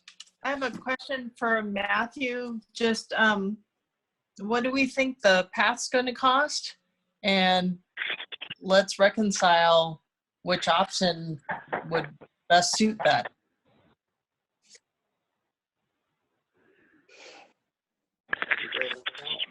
Okay.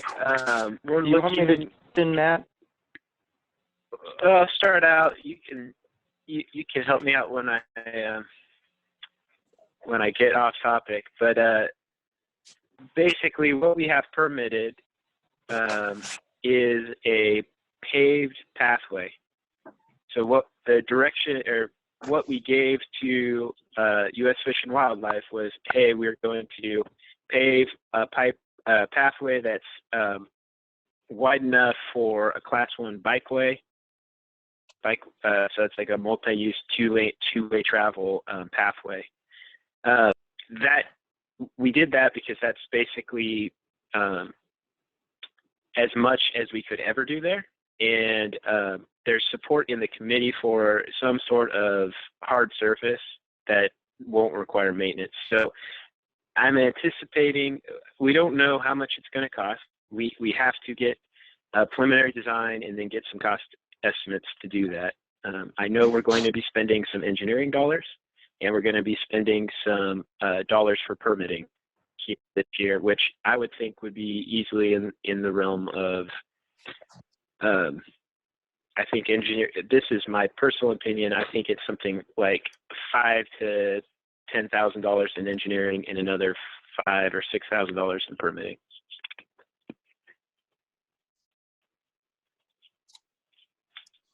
That's what we have to spend this year, but that money And then obviously is goes there into the fund, so it's available for use on the project itself later.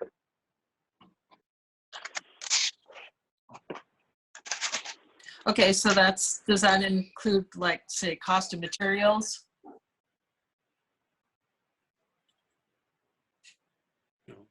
No, Am I muted it doesn't still? include any construction. We don't have any idea. I hear you, Chris. Can you hear me? Okay. Yes, I can. I'm just wondering if we need the full 50% we or don't if the have 25% would be sufficient. Or I mean the full 25. I'm wondering if the 12.5% would be sufficient. This is Marshall. I'd like to just weigh in. I think we should go with option 1. If you guys can hear me, it says my internet connection is unstable. But I think we should go with option 1. I agree with Richard Markinson. The money should go to fire. If we need to make an adjustment at a later time, then I think we can do that. But I think right now, option 1 is the way to go. Yeah, I'm kind of thinking, if we end up spending more in Parks and Rec, then maybe next year we can give them more. But I suspect option 1 would be sufficient for this project.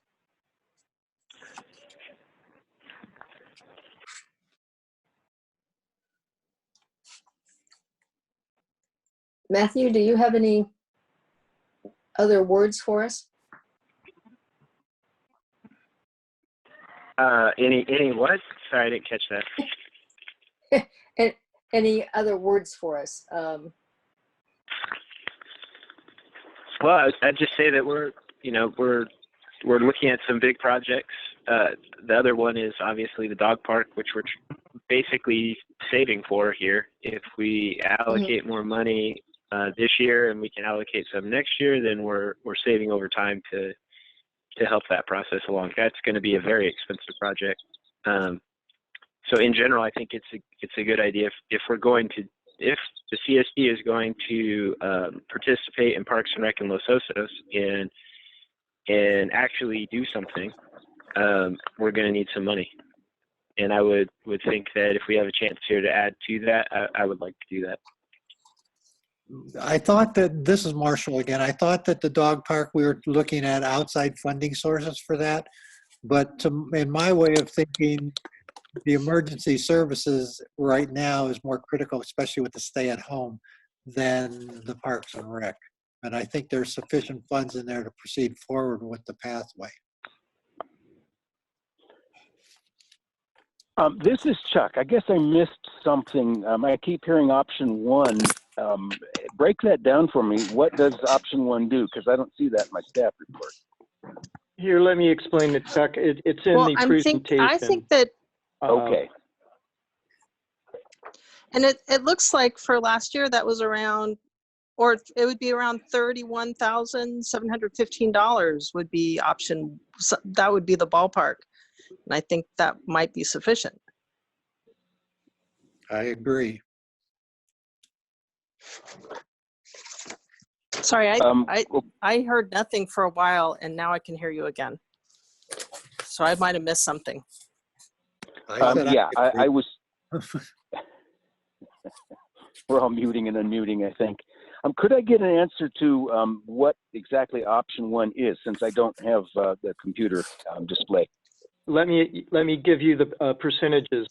Fire would be 37.5%, water 50%, Parks and Rec 12.5%. So that's an increase of 12.5 for fire,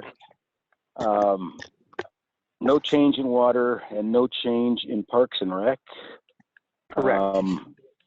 Okay, that doesn't move us off of weaning water from property taxes. So if that's the direction we want to go, that's been my central focus here for probably 5 years. It took that long to get this underway, and I still think we need to go further. And if that's taken another 10% to fire and maybe 5% to Parks and Rec, and dropping water to 35, I'm okay with that. That heads us in that direction.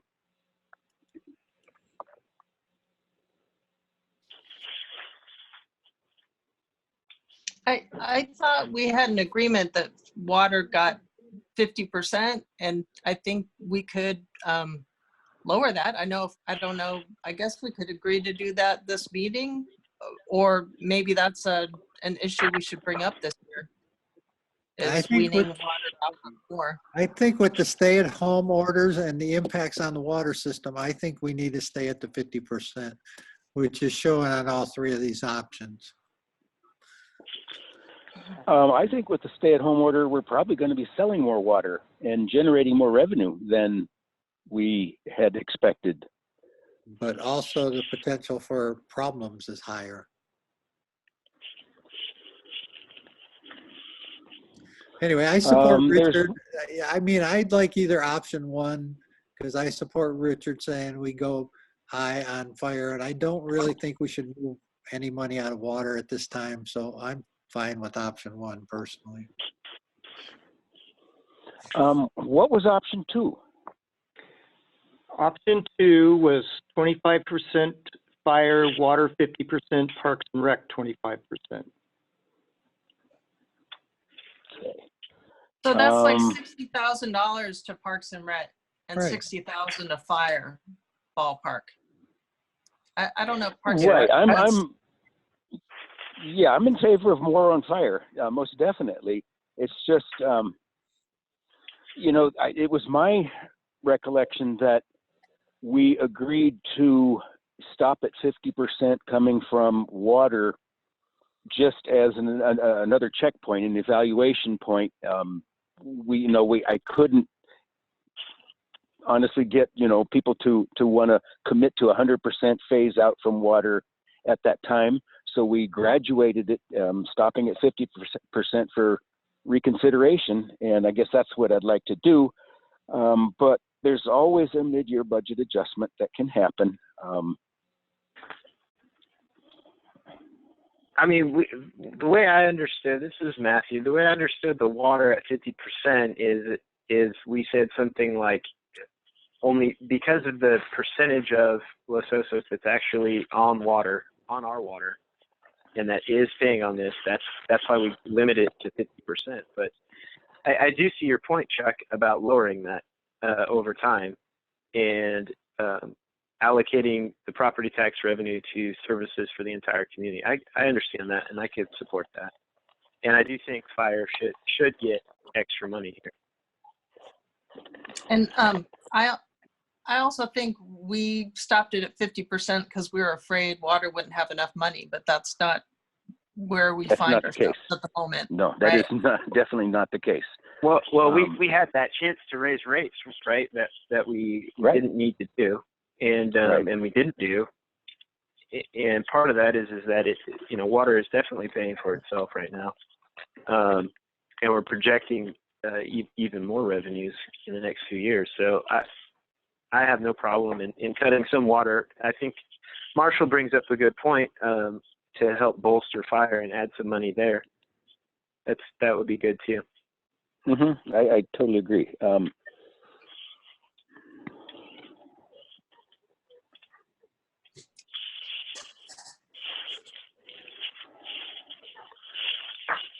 Okay, Chuck, so if you had your druthers, where would you allocate it?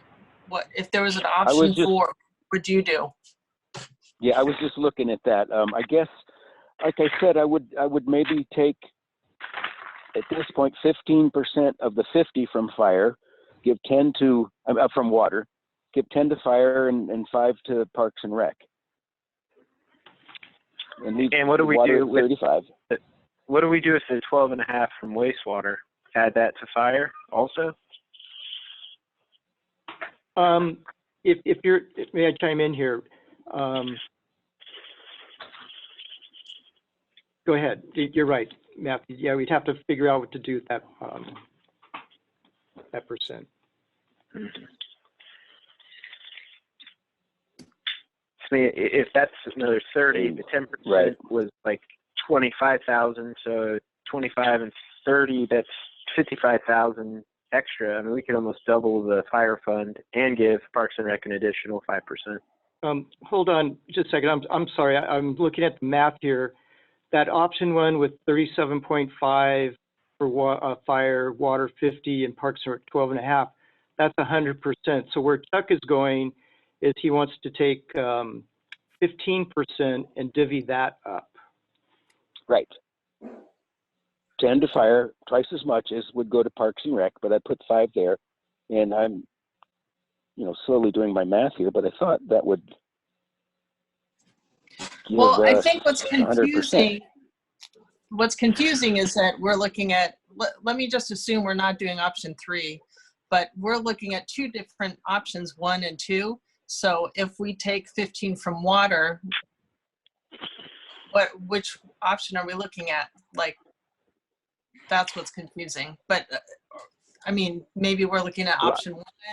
So fire, 47.5.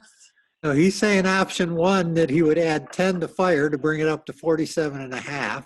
Okay, Water would be then water would be 35%, and then Parks and Rec would be 17.5. Okay, so let's call that option 4. Right, it's brand new.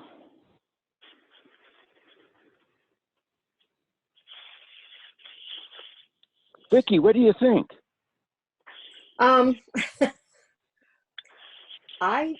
I think that's a very valid position. I'm just concerned. I know that Parks hasn't needed a lot yet, but when I keep reading the minutes of the meetings, it looks like people are interested just from the list of participants. We're seeing more and more people coming to those meetings.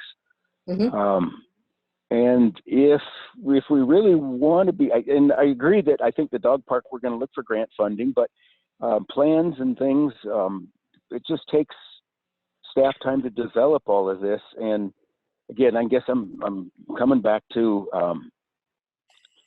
the displeasure with water getting property taxes that are paid by people that are not in the water district, and wanting to see full community use for those taxes. All right, so if we want to make a decision here, what do we do? Like a straw poll of what option people are leaning towards, or make a motion and take a vote, and if it fails, then we move on to another option. Okay, I'll move that we do Chuck's option 4 and redistribute the money, 47.5 to fire, 35% to water, and 17.5% to Parks and Rec.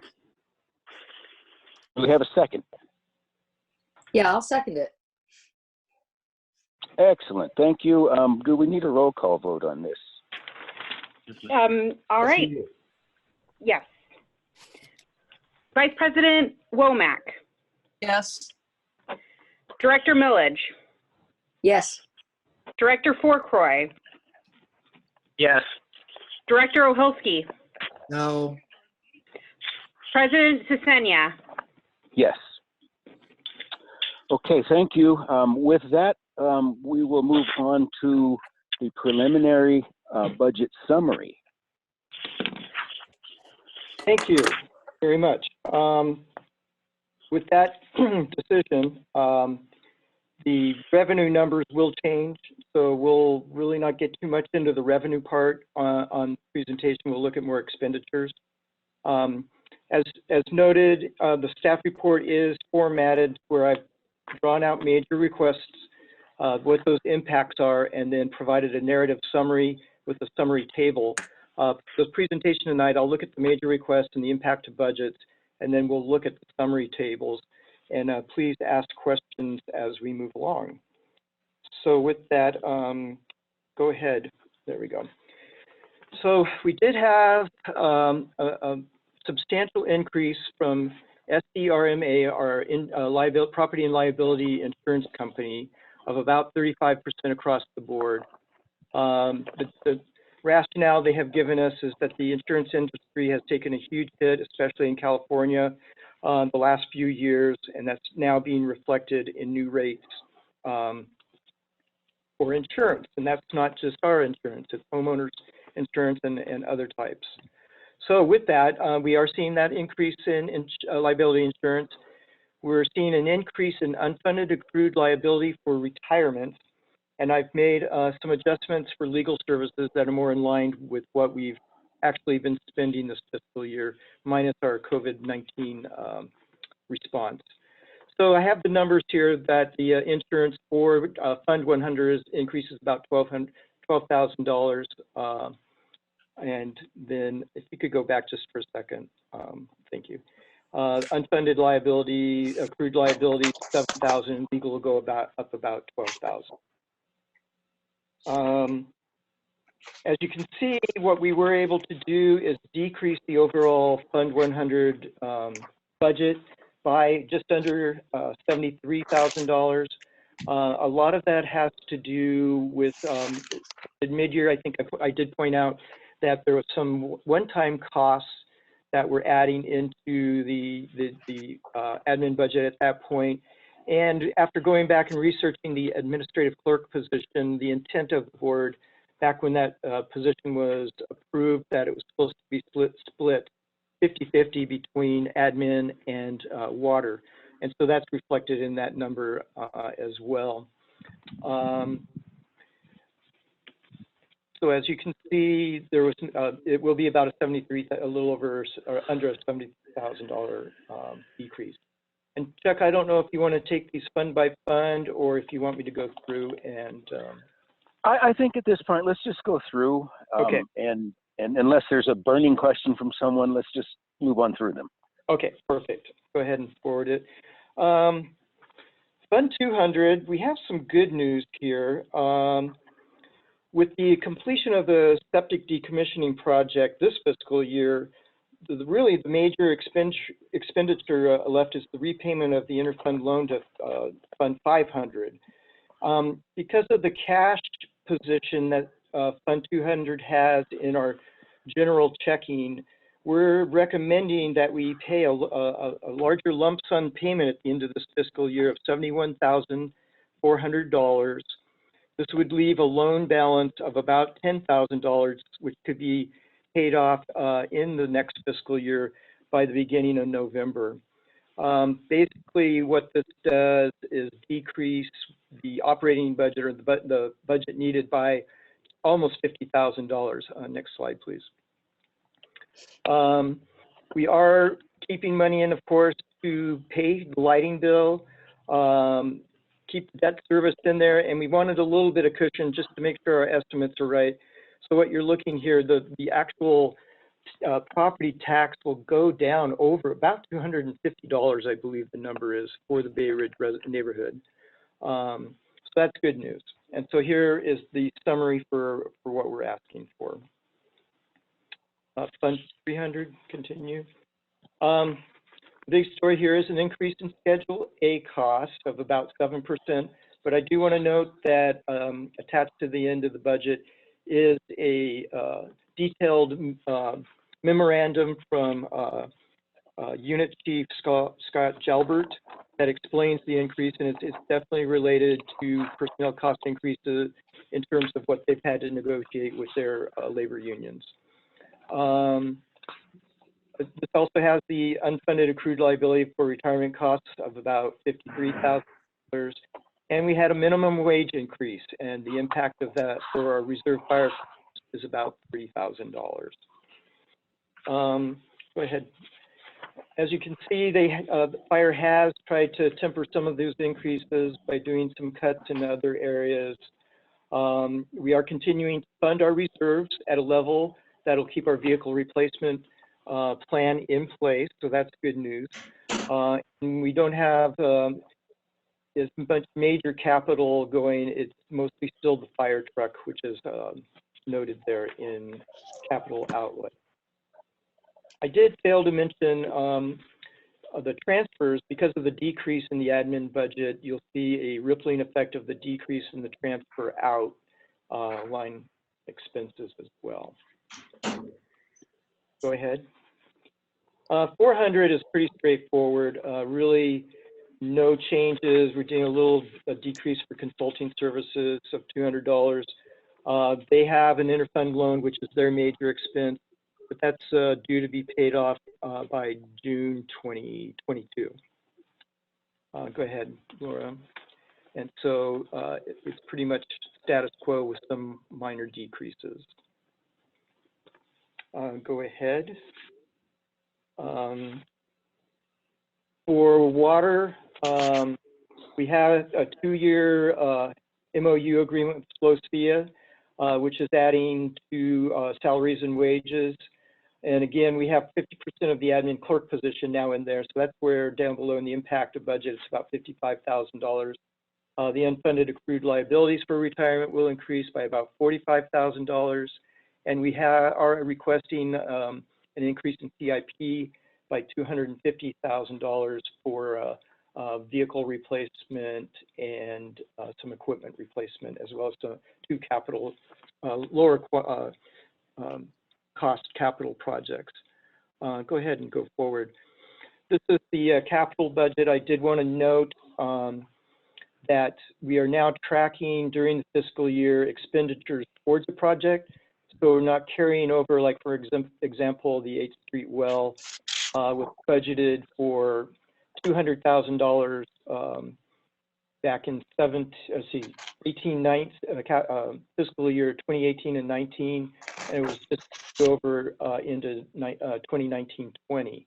So we're now trying to be a little more precise in our forecasting as we carry funds forward. So that's where you're seeing that carryover balance and then the totals going down. I did want to note that we did a revision to the SCADA project cost estimation. It went up to $400,000. I believe it was $250,000. But what I did do here, which I need to correct, that should be $300,000 for the water portion of the project, because drainage is picking up the other $100,000. But I wanted to make note that that'll change the amount there. And then below you see our fiscal year 2020 and 21 projects, a tank project, a rehab project for the South Bay well, truck replacement, and a vacuum trailer replacement. Next slide. We are projecting flat revenues. We're going to use the same revenue estimations from this fiscal year, even though the end of this fiscal year, it looks like we'll be going up, revenue going up, mainly because of the stay-at-home order, we believe, and the COVID-19 response. So we don't want to inflate that. So it'll be a pretty flat revenue projection. Of course, with the change made tonight, that will also change what that looks like. There was a question, public comment at the FAC regarding the reserves.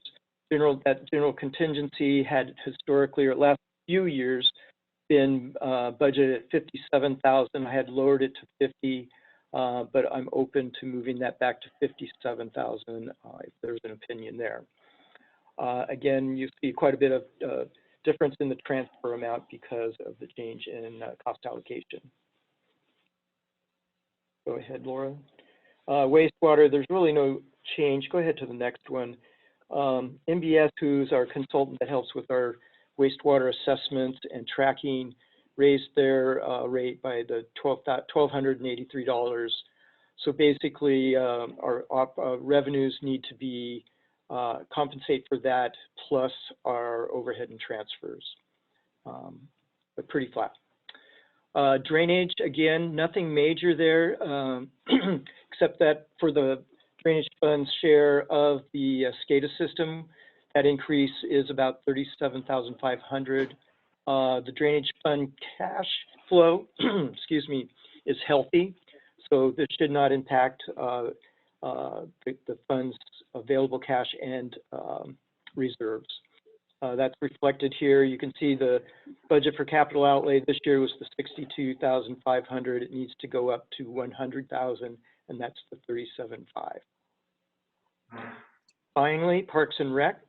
You've solved a little bit of this. I was just saying we weren't going to request any funding because we weren't sure about the Farrell Avenue Pathway project, though I think it's prudent. I think that project will definitely come in under 30,000. It depends on what the surfacing is and what will happen as you go up in surface quality, ADA standards, and other things kick in that could raise the price. But I still believe it'll be well under the $30,000.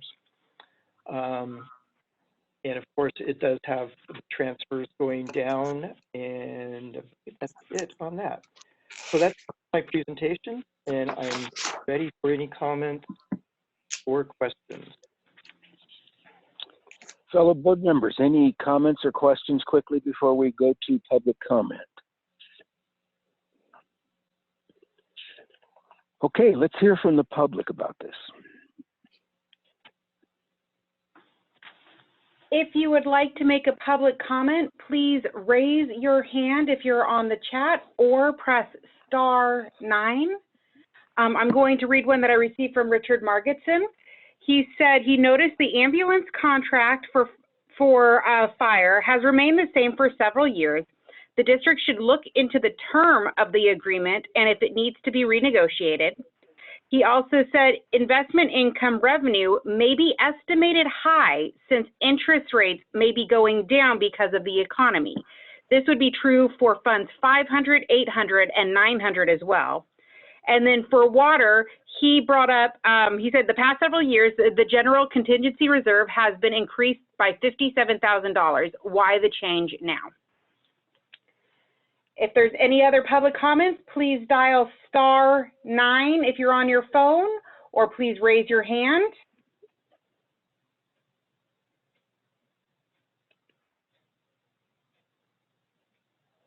Again, you dial *9 or raise your hand.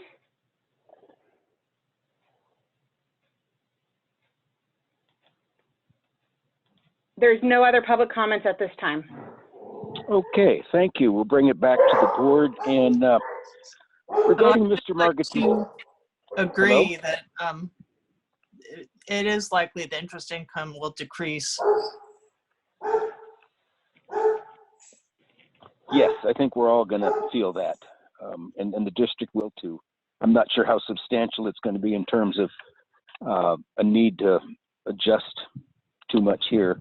The question that I was wondering, I guess maybe we should address, and Ron, you kind of did, the 50 versus the 57,000. I don't know where 57 came from to begin with, so I don't have a feeling about what that one way or the other. Okay, and let me quickly, Richard reminded me, and when he told me this, I remembered that historically there had been $32,000 towards the general contingency reserve, and that was in the policy, the reserve policy. It was noted that the rate stabilization reserve had hit its max, so there was no longer a need to fund that, and that $25,000 would go towards general contingency. So that's where the 57 has come from for the past several budgets. Okay. Yes, I was thinking that we had been bumping up against reserve limits that we had set for ourselves and pretty well filling most of those.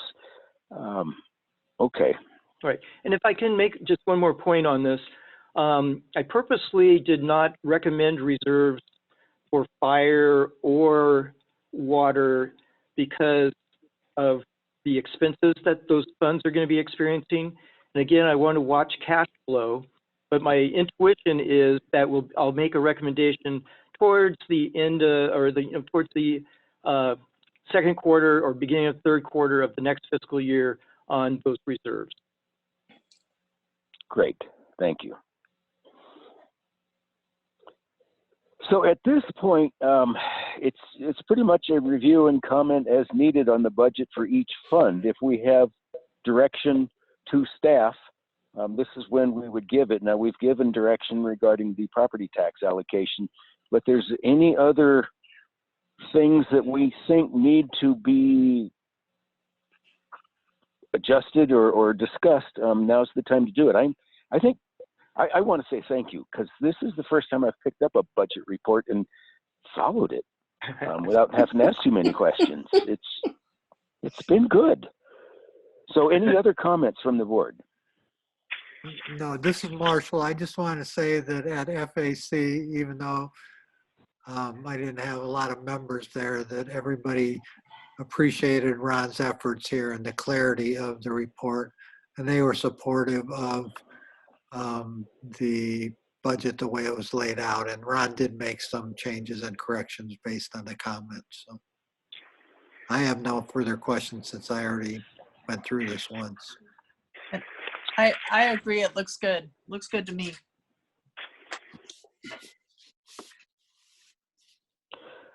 Then are we agreed that we have given staff the direction that they needed regarding the 2020-2021 budget?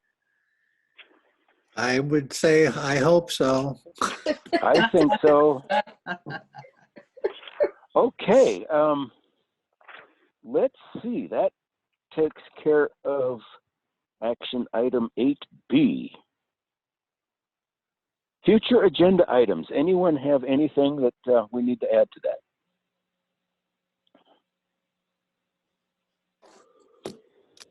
Okay, I want to say thank you, everybody. This was a long telephone conference, and I appreciate everyone hanging with us, and members of the audience that participated. That's wonderful. And any closing board comments before we adjourn? I just have one quick one, Chuck. Support your local businesses. Absolutely, absolutely. I have a quick one. I have one, Chuck. Oh. Okay, one at a time. Go ahead, Vicki. Christine? Okay, I'll go ahead. So wait, just going back when I think I'm a step behind, but I'm wondering, should we revisit the late fees in light of what's going on? All we heard, I think, is that Ron's keeping an eye on that, and we haven't really noticed any substantial uptick in requests or late payments yet. But that certainly is something that we have to monitor carefully, because, well, I don't think we can. I don't know if part of the governor's orders, I mean, we're talking about non-eviction notices and that kind of thing. So I'm sure that general manager's paying attention. If we can stay the late fees while people are unemployed. So, President Cicetta, this is Jeff Minery. I just want to point out to the board that when your board adopted the increase of authority to the general manager to deviate from policy, that would include giving the manager authority to handle working with folks who are late in a way that's different from your policy. And I think the general manager will do that, and he does have the authority to handle that and could bring that back to your board if it needs official action. And I would follow up on that I don't think we can have a substantive discussion on this, which I think we're starting to have because it's not an agendized item. That's correct. Well, then maybe we can agendize it. Maybe it's my comment for something to discuss maybe next time. Is that? reasonable. I don't have a problem with that. We can have an update from Ron on just exactly where the situation is. If we're seeing an increase in need for board intervention action, but at this point we have a place and plan for the general manager to work with people, and that's the start. But Okay, yeah, and I hear that. Yeah, let's add this to next month. We can agendize that. I can give you an update on numbers. And just for your information, we are not assessing late fees at this time. Oh, okay. Well, then there's that. Okay. Well, if that's what we just make this an updated item, then make it part of your maybe general manager's report, and we'll decide if we need to move further. I think that'd be helpful. I'll get you the numbers. Okay, thank you. Vicki, what did you have? I wanted to say thank you to Ms. Durbin and probably our general manager for using the slides. I'm a visual learner, and it's very hard for me to follow sometimes when I don't have any a visual hook. And this has been much easier for me than our last meeting was. So thank you. I agree. I am going to make my darndest effort to be near a computer next time and not just over the phone. With no further board comments, we'll adjourn. Thank you, everyone, particularly our wonderful staff. Thank you, everyone. Thank you. Good night. Thanks. Good night. Good night.